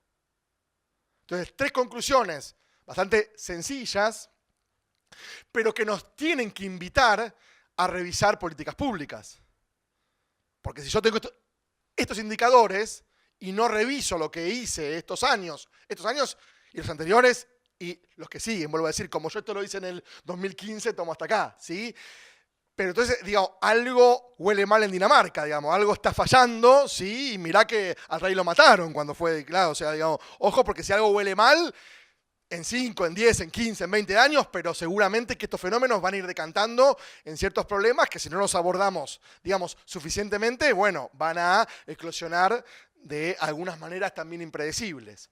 Traía para ir avanzando, y ya no es que voy cerrando, pero ya estamos como más o menos, digamos, promediando, esto que yo lo mostré, digamos, algunas otras veces, creo que Mónica, digamos, lo vio ya, digamos, en algún momento. Esto es un artículo que salió en, digamos, en el año 2016 en el diario, digamos, El País. ¿Sí? Digamos, en El País, en España, que el título yo apenas, digamos, salió, obviamente lo miré, puse, digamos, el foco ahí. España no es un país para jóvenes. Yo, cuando lo leí, pensé en emigración, migración, en expulsión. No, hablaba de empleo y decía, España no es país para jóvenes y daba dos datos fundamentales, que yo los puse acá, ¿sí? Que es una, la tasa de desempleo, o paro, como dicen ellos, obviamente que acá es más del doble, ¿sí? 22% a la general para el 2016 y casi 50% juvenil. Pero daban una segunda cifra que me pareció muy interesante, que acá, digamos, en Argentina casi no se usa en algunas ciudades, luego vi en Mar del Plata, por ejemplo, digamos, en algunas ciudades que tienen turismo, que es la tasa de temporalidad. ¿Qué es esta, la tasa de temporalidad? Seguramente alguno ya lo sepa, pero acá no es muy conocida. Es el porcentaje de empleos temporales o a término sobre el total de la masa de contratos laborales. O sea, sobre el total de los contratos laborales que haya en un país, 10 millones, vamos a ponerle, ¿sí? ¿Cuál es el porcentaje de contratos a término o temporales? Que por la ley española, respondiendo a la crisis de 2008 y respondiendo bajo recetas que Andrea mostró perimidas, pero que se siguen usando, se flexibilizó aún más la ley de contrato laboral. Por lo tanto, en España es posible contratar por 3 meses. Y ahora estaban discutiendo, bueno, ahora no, hace un año, creo que ahora, digamos, ojalá que no siga eso, por 45 días inclusive. Pensando en las temporadas turísticas, que son hasta más cortas de, digamos, 3 meses, bla, bla. Por lo tanto, ¿qué quiero mostrar con esto? Bueno, una que, digamos, es evidente que, digamos, hay más del doble de jóvenes, digamos, sin, digamos, empleo que de, digamos, adultos. Segundo lugar, que de ese 50% empleado, o 50,4% empleado, ojo que más de la mitad son temporales. O sea, cuidado, porque el 50,4% de jóvenes españoles empleados, el 52% son temporales. Y hay estudios que muestran de las experiencias de vida y las subjetividades que estar empleado en un contrato a término y saber que dentro de un mes o dentro de 2 meses termina mi contrato laboral y no voy a poder renovarlo, tiene un sufrimiento, digamos, o un impacto subjetivo aún mayor que el desempleo. Porque el joven desempleado, y no lo digo fríamente, pero es así, construye astucias para poder desenvolverse. De hecho, como yo siempre digo, cuando voy a un barrio y veo un joven que vive ahí hace 25, 30, o sea, 15, bueno, digamos, no, o sea, 25, 15 años, 20 años, es el que mejor conoce el barrio, tiene todas las astucias, o sea, tiene todo lo que si yo me dejan 2 días en el barrio, no digamos sobrevivo, mira que yo soy doctor y postdoctor, investigador adjunto, no sobrevivo en ese barrio. Ese joven, el niñi, el pibe chorro, sobrevive, por lo tanto, tiene muchas más astucias sociales que yo. Tiene mucha más experiencia, mucho más conocimientos. Ahora digo, el joven desempleado tiene astucias sociales que el joven empleado todavía no desarrolló. Por lo tanto, desde el impacto de experiencia de vida, esta tasa de, digamos, temporalidad es tremenda en un punto. Digo, que no quiero, digamos, caer en juicios de, digamos, de cierto, digamos, valor, pero digo, o sea, es muy fuerte. O sea, una política pública de contención debería estar también con estos jóvenes, no solo con el 49,6 desempleado, que es el que más miramos, sino que casi yo miraría más a este 52% de jóvenes. Casi miraría más a ellos que a los desempleados. Miren lo poco políticamente correcto que digo, ¿sí? Desde el punto de vista de la dinámica social y los impactos subjetivos. Vuelvo a decir, no se suele hacer eso. ¿Sí? Por eso traigo esta cifra dada por el diario El País, ¿sí? No es que lo dio en las Brigadas Rojas subversivas españolas, ¿sí? También tomando datos, y ya ahora sí cerrando, ¿sí? Tomando datos de la encuesta de, digamos, juventudes que se hizo en el 2014, publicada en el 2015, por eso ahí dice 2014, traigo tres cosas, o dos, mejor dicho, que también me parecen muy importantes. Los jóvenes preguntados por cómo consiguieron su trabajo o su empleo actual, o sea, jóvenes empleados siempre, ¿no? ¿Cómo consiguieron su empleo actual? El 80%, 8 de cada 10, o sea, muchos, ¿sí?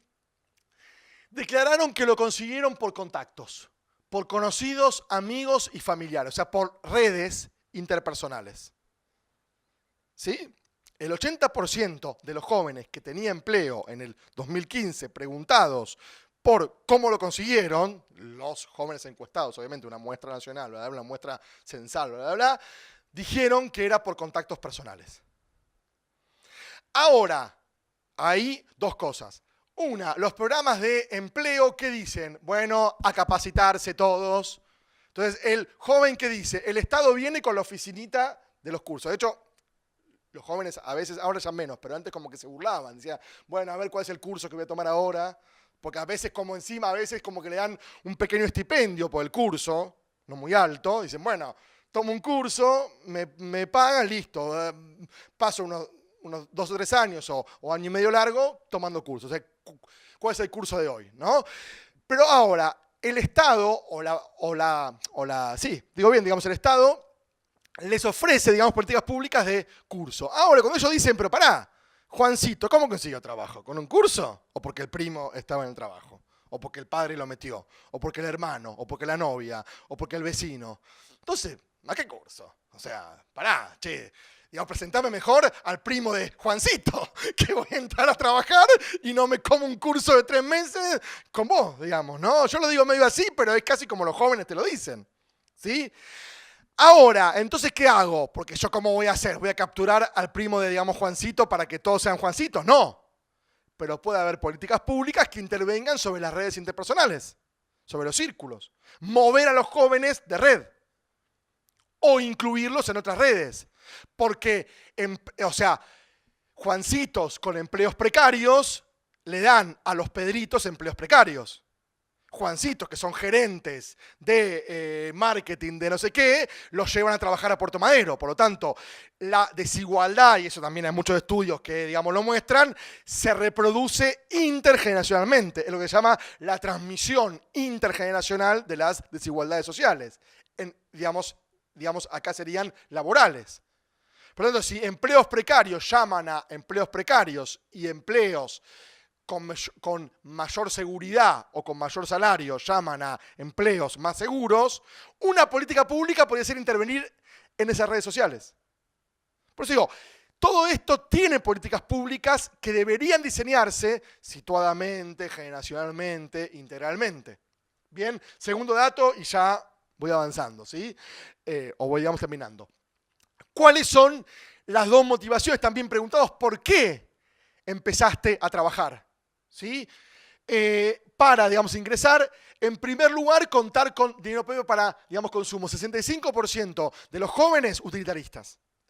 Es lo que veíamos hace unos 15 minutos. ¿Sí? O sea, para contar con dinero para consumo inmediato. Zapatillas, o sea, tenis, ¿sí? Celulares. O también puede ser, vuelvo a decir, ayudar en casa, pero ayudar en casa, que acá se ve, brindar ayuda económica al hogar, en general, también utilitarista. O sea, no es mantener a la carrera universitaria de mi hermano, que dura 6 años, o ayudar a construir la casa que dura 4 años. Es anteojos para mí, digamos, mamá, o operación, o zapatillas para mi hermanita, que eso ya cuenta como, digamos, ayuda en la casa, porque no es consumo personal, ¿sí? O sea, también es una ayuda hogareña, en general utilitarista, inmediata. Satisfago mi necesidad inmediata, no tengo otra motivación para trabajar, sobre todo si es precario, sobre todo si me verduguean, sobre todo si me pagan poco, sobre todo si no me dan días por estudio, porque si uno cruza esto por educación, ¿sí? También hay un tema. En los trabajos precarios, los jóvenes no pueden estudiar. Y optados por estudiar o trabajar, en general optan por trabajar, pero también hay algunos que dejan de, digamos, trabajar porque no les permite estudiar. Porque no les dan días por exámenes, porque no les dejan mover los horarios para poder cursar en las facultades, o lo que fuera. O sea que ahí también hay una cuestión importante que no se pudo solucionar aún con los programas que buscaban ligar educación con empleo. ¿Por qué? El Progresar, por ejemplo, porque no intervenían en el mercado laboral. O sea, lo que hay que hacer es intervenir en el empresario o en el empleador, si querés. Aún el Estado muchas veces tiene empleos precarios, contratos, ¿sí?, que también precarizan. Por lo tanto, hay una digamos, reproducción. Y bueno, y lo, digamos, tercero sería cómo también reconocer otras formas de trabajo juvenil, que tienen que ver con la precarización, con la autoexplotación, pero también tienen que ver con la autogestión, con las cooperativas, el autoempleo, pero también como changa, o sea, no solo trabajando para Rappi o para Globo o para otras, sino el autoempleo como ser jardinero en un barrio, ser changas, soldador, doña le limpio la zanja, ¿sí? O sea, ese tipo de autoempleos que tampoco es capturado, digamos, por las estadísticas y por las políticas. O sea, ese joven es, digamos, desempleado. Y es tratado como tal, o sea, es negativizado, eso voy. O sea, se le borra de, digamos, un plumazo cómo, digamos, este chico vive en su barrio. O sea, yo, digamos, política pública, digo, pero pará, ¿cómo hizo para sobrevivir 15 años este pibe en este barrio, que es el barrio más narco, que ni la policía entra y está lleno de jóvenes? Pará, ni la policía entra y está lleno de jóvenes. O sea, acá hay un problema. O sea, hay un problema porque los jóvenes siguen viviendo todo el tiempo, siguen respirando, comiendo, siguen estando ahí, hablando. Entonces acá hay un problema que tengo que ir a esos jóvenes y decir, pero pará, che, ¿y vos cómo vivís acá? O sea, ¿cuál es tu astucia social? Y, chabón, yo hago esto, hago lo otro. Bueno, vení. Buenísimo, haces esto, está excelente. Ahora, esta capacidad tuya vamos a moverla para acá. Pero vamos a moverla con la capacidad que tenés. Bueno, sos un niní, un desempleado, un pibe chorro. Sos un chico con cierta capacidad, cierta habilidad, cierta astucia, cierto conocimiento, cierta experiencia. Vamos a moverte para acá. Pero vos sos A, no sos cero. Vos sos alguien. Y ese alguien vamos a moverlo para otro lado. Porque yo, digamos, creo en el cambio, en la mejora, ¿sí? Pero desde el reconocimiento, no desde la negatividad. Y ahora sí, terminando, dos o tres cosas más. Bueno, acá traía esto que también tiene que ver con los sentidos, porque los discursos públicos construidos acá sí es sobre, o sea, cómo hablamos sobre las juventudes, cómo producimos juventudes, que tiene que ver también con la juvenización, con los estigmas, con las desacreditaciones, pero también con las consagraciones, es decir, es una dinámica, uno puede decir dialéctica o contradictoria entre estigmas, desacreditaciones, pero también consagraciones. Porque los jóvenes, bajo el escrutinio público, pueden ser estigmatizados, negados, digamos desacreditados, pero también pueden ser como empoderados o reconocidos o consagrados. Ahora, es tan, digamos, el mandato, o sea, es tan exigente, es tan sobreexpuesto para un joven ser un pibe chorro que ser un pibe emprendedor o un joven emprendedor. O sea, ¿por qué? Porque el discurso social, aunque no lo diga, digamos, en forma tan clara, aunque a veces sí te dice, ojo que vos, para no ser un pibe chorro, tenés que ser un joven emprendedor. Los dos son trayectorias individuales. Vos elegiste ser un pibe chorro, ahora podés elegir ser un joven emprendedor. Si te va mal siendo emprendedor, podés ser un pibe chorro, y ojo que la policía te puede matar. Para dejar de ser un pibe chorro, no hay un entorno social, un colectivo, un acompañamiento, una situación, una red social. Hay un plan de ser emprendedor. Y el joven emprendedor tiene este modelo. Sí, piensa, sí, tiene anteojitos, tiene un lindo peinado, corbata, camisa. Sí, el pibe chorro es este, sí, con la gorrita. Sí, entonces, hay un estereotipo que exige al joven, que pone la luz pública, pone el escrutinio público sobre las juventudes, y en un punto, yo no quiero caer en los niños ricos que tienen tristeza, ¿sí?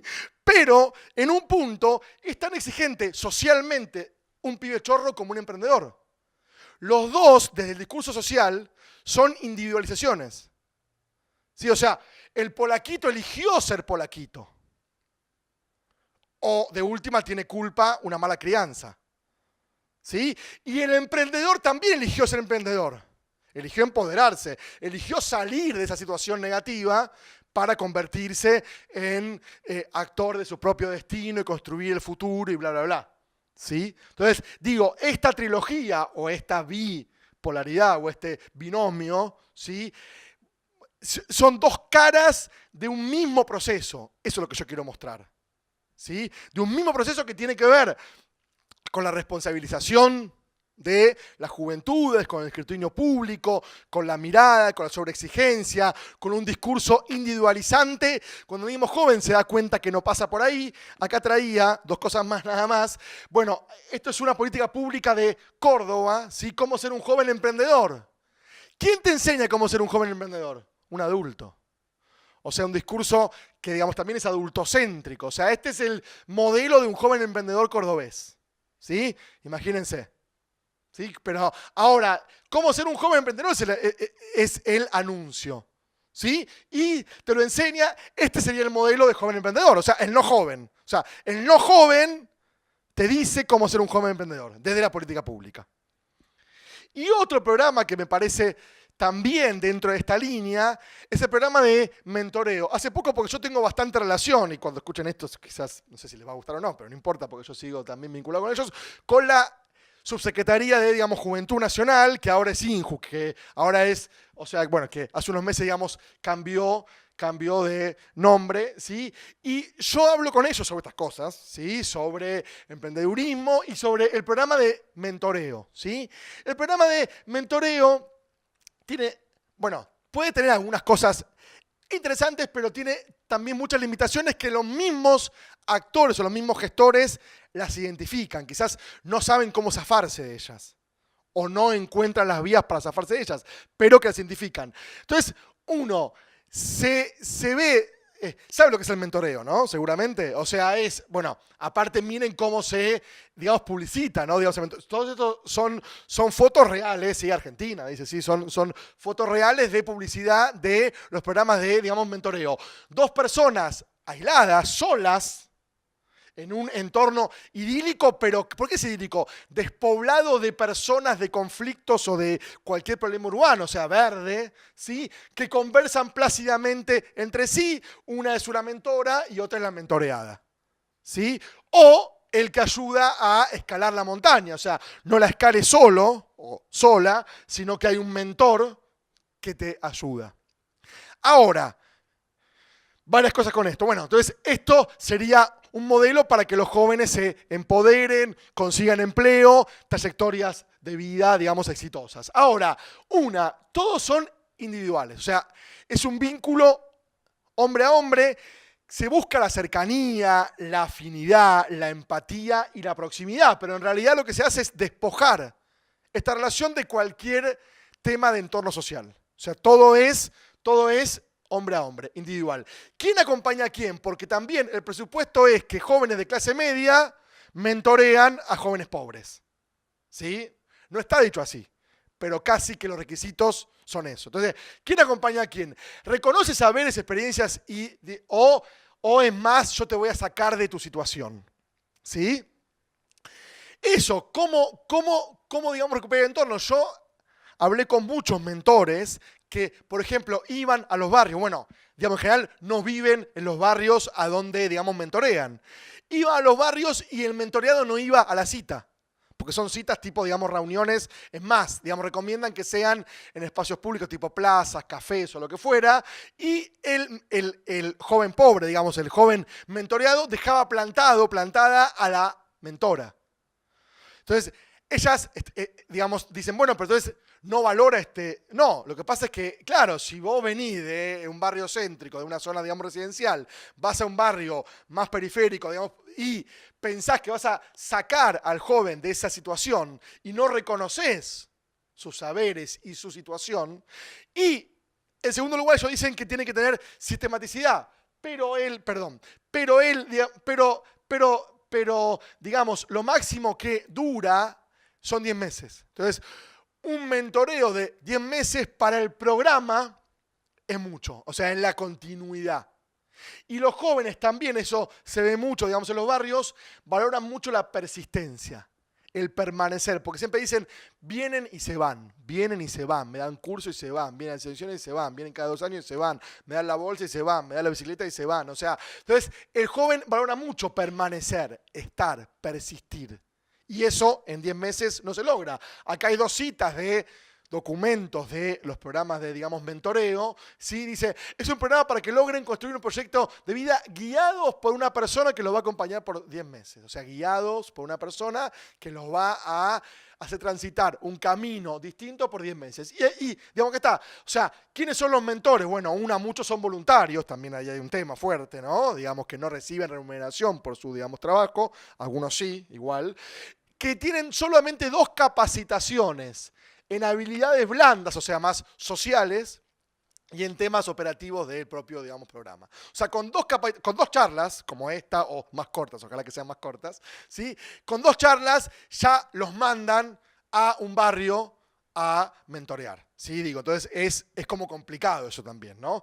Bueno, quería cerrar, y ya en serio que es la última, pero no me va a quedar tiempo porque ya estoy muy pasado. Por eso, entonces, simplemente con esto que ya un poco Andrea, digamos, adelantó, igual en serio que era, digamos, ya, digamos, el cierre, que un poco este tema de los jóvenes niní, ¿no? Y simplemente quizás les dejo esto, no lo voy a explicar todo, ¿sí? Pero cómo uno, si yo les preguntase, quizás a los que están aquí, digamos, y digamos, a quienes ven esto luego, si hay jóvenes niní, la mayoría diría que sí.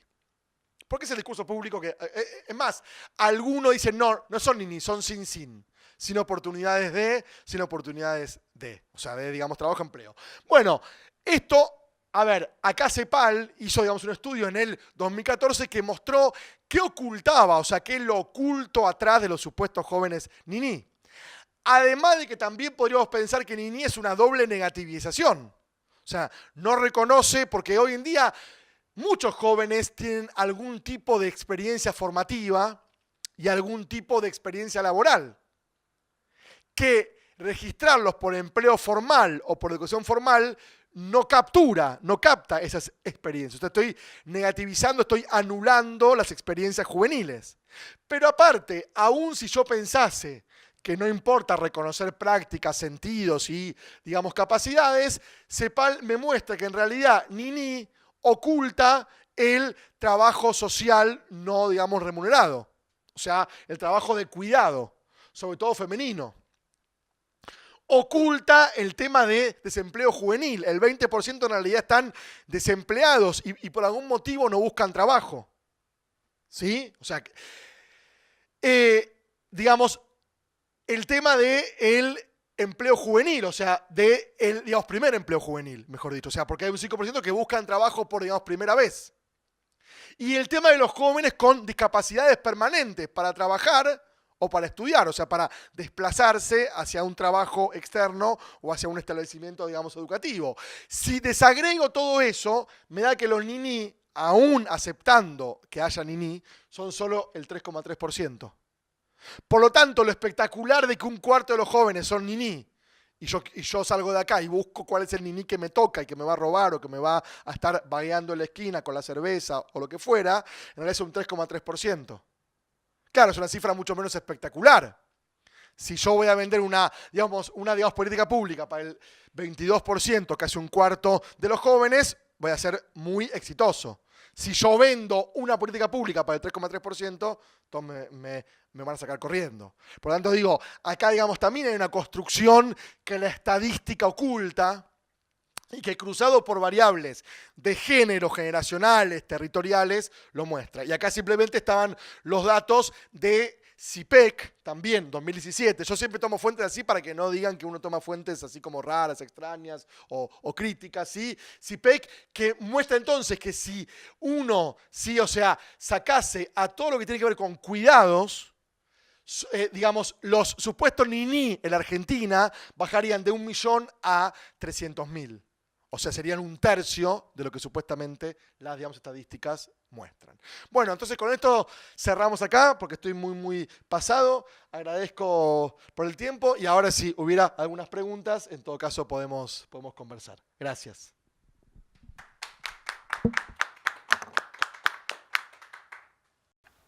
¿Hay una pregunta ahí? Sí. Por el micrófono, porque como están grabando. Hola. Más que una pregunta, es un comentario acerca de todo lo que he escuchado. Lo más importante de toda esta problemática es la educación, una educación humana. Ahora, lo otro es cambiar la expectativa de la persona. Y eso no se cambia por medio de muchos estudios, de muchos cartones y todo eso, porque solamente son información. Estudié psicología, filosofía, ahora me gusta justamente derecho, coaching en desarrollo personal y profesional. Y lo interesante del problema de las personas es de que se sienten frustradas cuando no pueden hacer algo.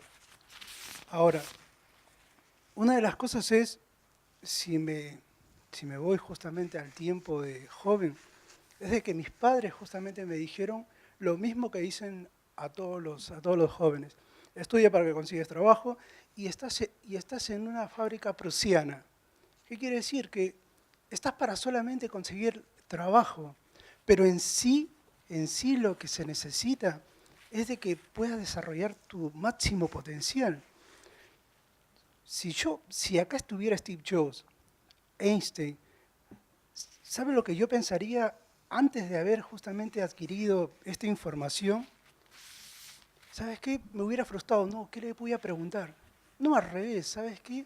Me gustaría saber justamente. Yo quiero ser igual que vos. Eso es lo interesante. Cada joven es... en Argentina y en todo el mundo justamente no se producen genios, no se producen Albert Einstein, no se producen filósofos, no se producen físicos. ¿Por qué motivo? Por ese motivo de que se sienten frustrados. Eso, los niní y todo eso. Bueno, yo estoy trabajando justamente en una empresa donde que se le dan justamente, ¿cómo se llama?, las oportunidades a las personas. ¿Y sabes algo? Le dicen, mira, vení, justamente te vamos a poner en tal sector. ¿Y sabes lo que hacen? No, justamente no estoy bien acá. ¿Sabes por qué? Porque no quieren sentirse frustrados en no aprender. Lo único que te voy a dar es herramientas. Yo sé que puedes. Yo sé que puedes hacerlo.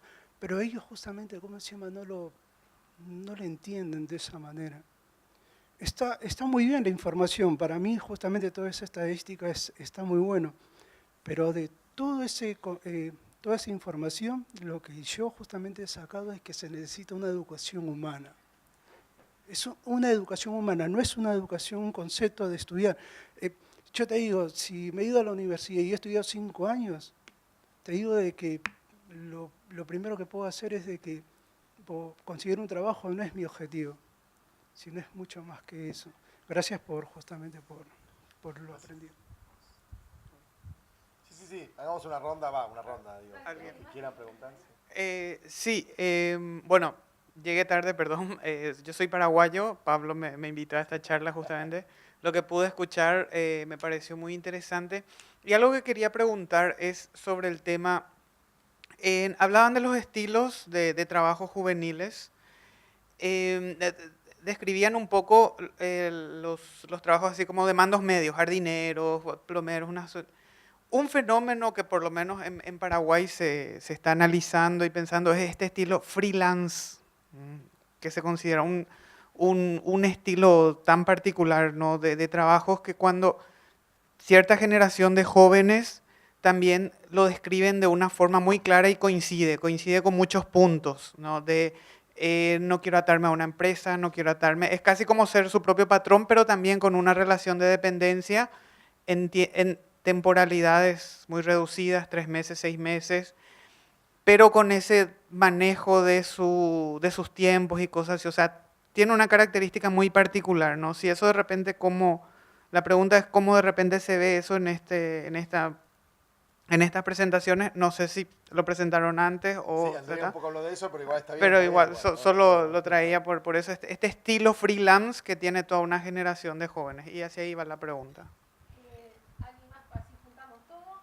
¿Alguien más quiere comentar o preguntar? ¿No? Porque así juntamos todo y ellos después se abocan a comentar todas las intervenciones. ¿No? Hola, ¿qué tal? Quería saber si se podría pensar estas cuestiones con los voluntariados juveniles, cómo entra en juego también estas construcciones identitarias, que me parece que tiene que ver con también esas formas de generar sentido que no tienen que ver con los nini, pero también entran lugares para pensar. Eso. Gracias a los tres. Bueno, hacemos así como 2 minutos cada uno, pero empezá vos si querés. Sí. Dale. Lo apago. Ve qué disciplinado, ese joven que conoce. Bueno, muchas gracias por las consultas y por las intervenciones. Quiero señalar muy brevemente un par de puntitos me encantó la presentación de Pablo y sobre las 3 consultas. La primera, sobre la noción de empleabilidad, me parece interesante tomar eso porque, en definitiva, esa noción de empleabilidad lo que hace es responsabilizar al trabajador joven o no tan joven y transmitirle la responsabilidad de su formación, de su conocimiento, es delegar, eso Pierre Bourdieu lo ha estudiado muy bien, en el trabajador, y por eso las políticas de individualización, acerca de su futuro. Ya no es el Estado, no es el gobierno, no es una política de empleo la que asegura esto, por más que haya estos programas, ¿no?, de formación de los trabajadores. Entonces me parece que buena parte de las políticas actuales de trabajo apuntan a aislar y a delegar responsabilidades, a no hacerse responsable. Porque luego está, bueno, hiciste el curso, lo hiciste más, lo hiciste menos, no, viniste al curso. Pero esa propia noción que ha tenido sus distintos momentos de éxito, la de empleabilidad, creo que opera de la misma manera que opera buena parte de la economía contemporánea, que es delegando responsabilidades. La empresa principal que delega a la tercera, el Estado que delega con distintos tipos de cursos en la formación en el individuo. Entonces ya nos sentimos como individuos aislados con poca formación y que no somos empleables, pero que es un poco una forma de romper esa cuestión social de formación y de tejido social. Me parece una noción que hizo bastante daño al tema del trabajo. Luego quiero comentar algo sobre la rotación y la temporalidad, también muy breve. Efectivamente hay en ciertos empleos de servicios además hay altas tasas de rotación en los call centers, en los trabajadores freelance, en los trabajadores del software.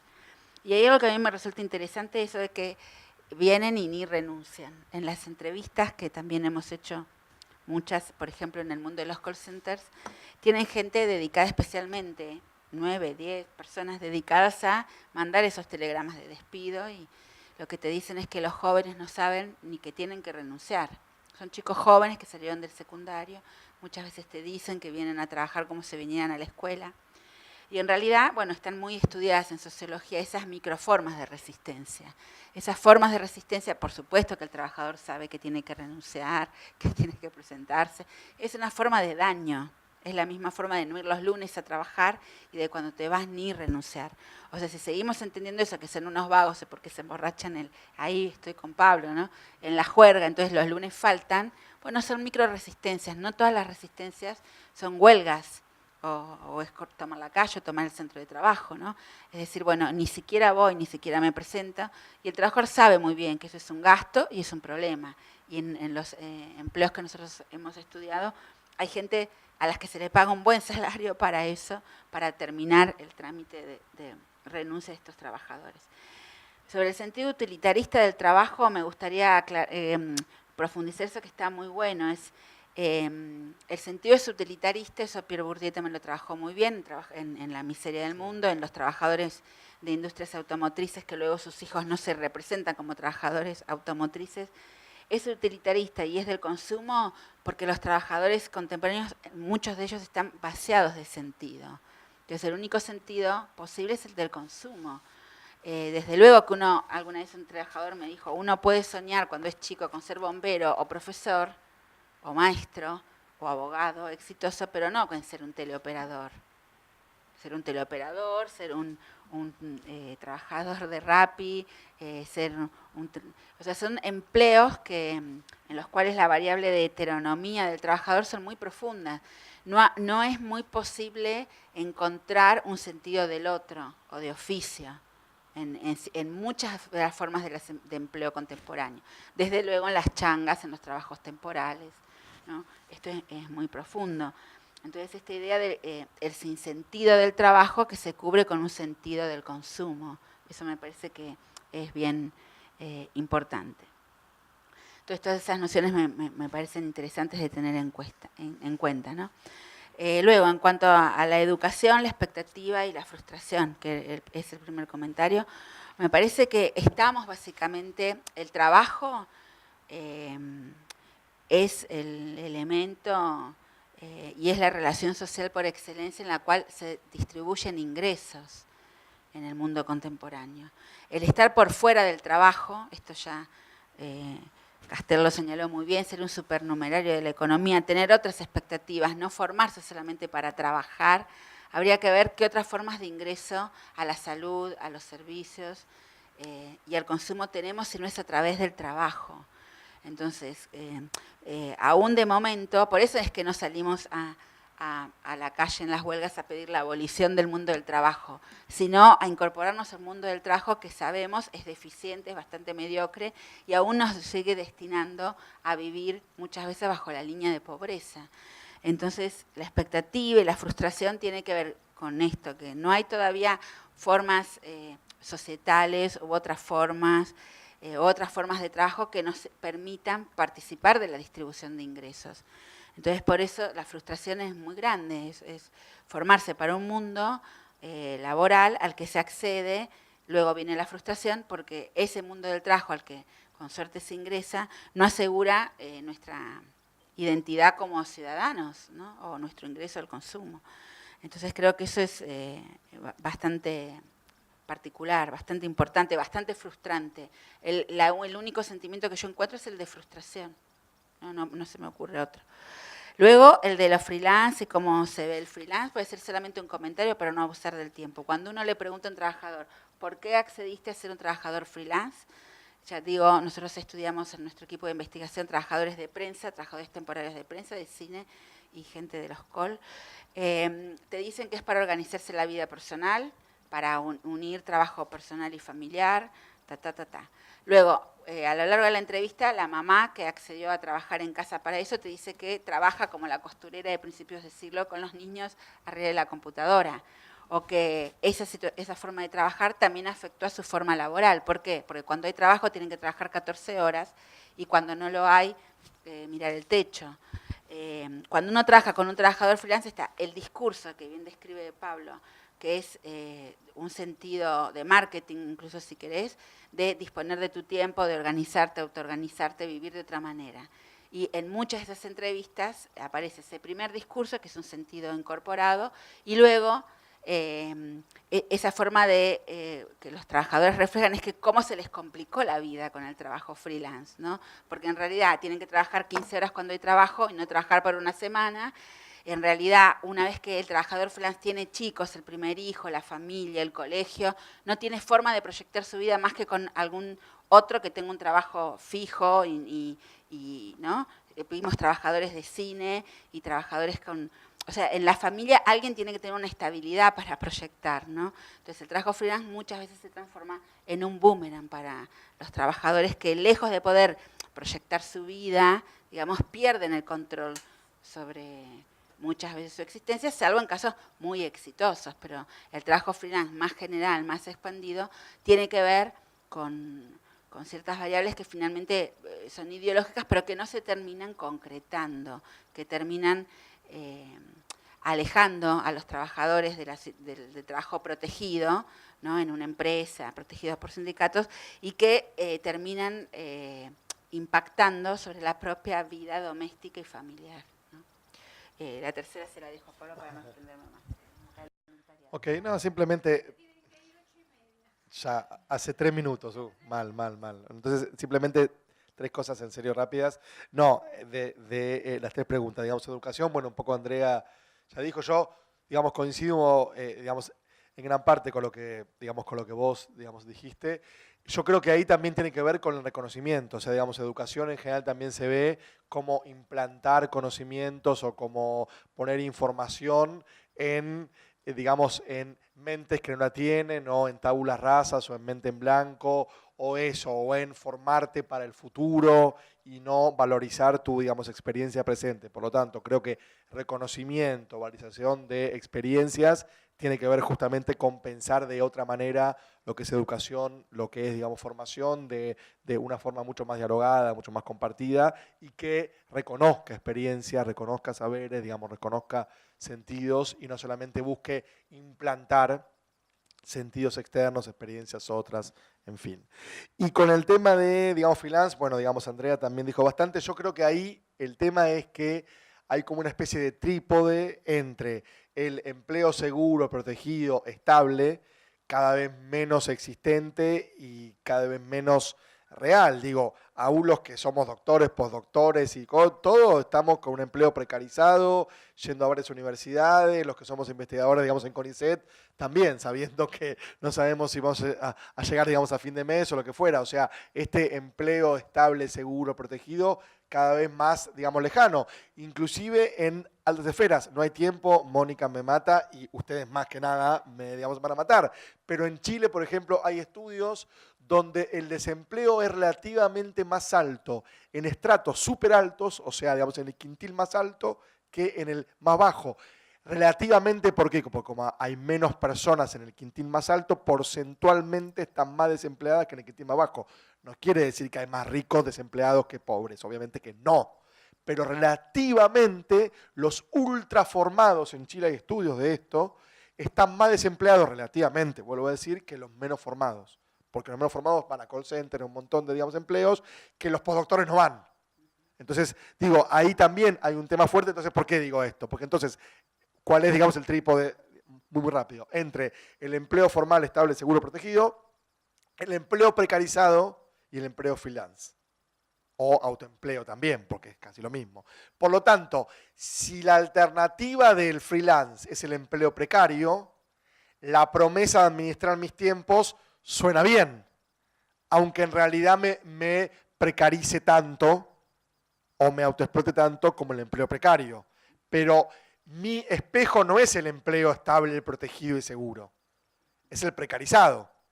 Por lo tanto, en ese sentido, el discurso ideologizado, social, dominante, impacta un poco, porque mi alternativa es la precarización.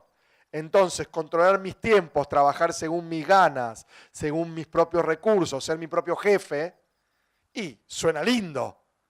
Si a mí me dicen, vas a ganar lo mismo por 50 años, vas a tener antigüedad, vacaciones pagas, seguridad social, digamos, seguro, plan dental, obra social, vacaciones, tus hijos, todo, o vas a trabajar en Globo, yo digo, no. Ahora, si me dicen, no sabemos si hay trabajo, vas a ser jardinero, changarín, o vas a trabajar en Uber, y bueno, en Uber tengo mi auto, estoy protegido de la lluvia, lo que fuera. Ahora, después es una trampa, porque si no trabajo 14 horas, no me pagan, y luego Uber me descuenta lo de las tarjetas de crédito y no me deja usar el efectivo que gano. O sea, luego hay muchas trampas. Pero digo, hay que ver cuáles son las opciones sociales realmente existentes, ¿no? Y lo Tercero es, digamos, voluntariado, que yo creo que también tiene que ver, sin duda, tiene que ver también con digamos, precarización, en fin, con muchas cosas más. Es una forma de empleo o de, digamos, trabajo social no, digamos, remunerado, como es el cuidado, y también tiene que ver con un fenómeno actual, que no hay tiempo para verlo, que es dentro de la etapa, digamos, postfordista o más vinculado, que es, no, por eso, que es capturar saberes sociales. O sea, yo me aprovecho de tu saber, de tu subjetividad, de tus conocimientos, gratis, entre comillas. O sea, esa captura de subjetividades, esa modulación de subjetividades, es muy fuerte en todo el mundo contemporáneo. Y todas las dinámicas de consumo se basan en eso. Para una empresa lo más importante es saber los hábitos de los consumidores, los gustos. Y yo creo que, digamos, el voluntariado se engarza con algo de eso, se articula con esa captura social que da una ilusión al capital de reproducirse sin costos.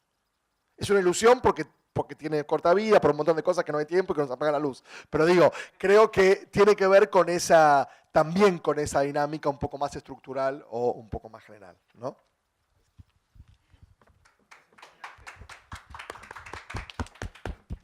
Bueno, gracias a los panelistas, Pablo Gomara y Andrea Del Bono, que fue muy rica fueron muy ricas las intervenciones.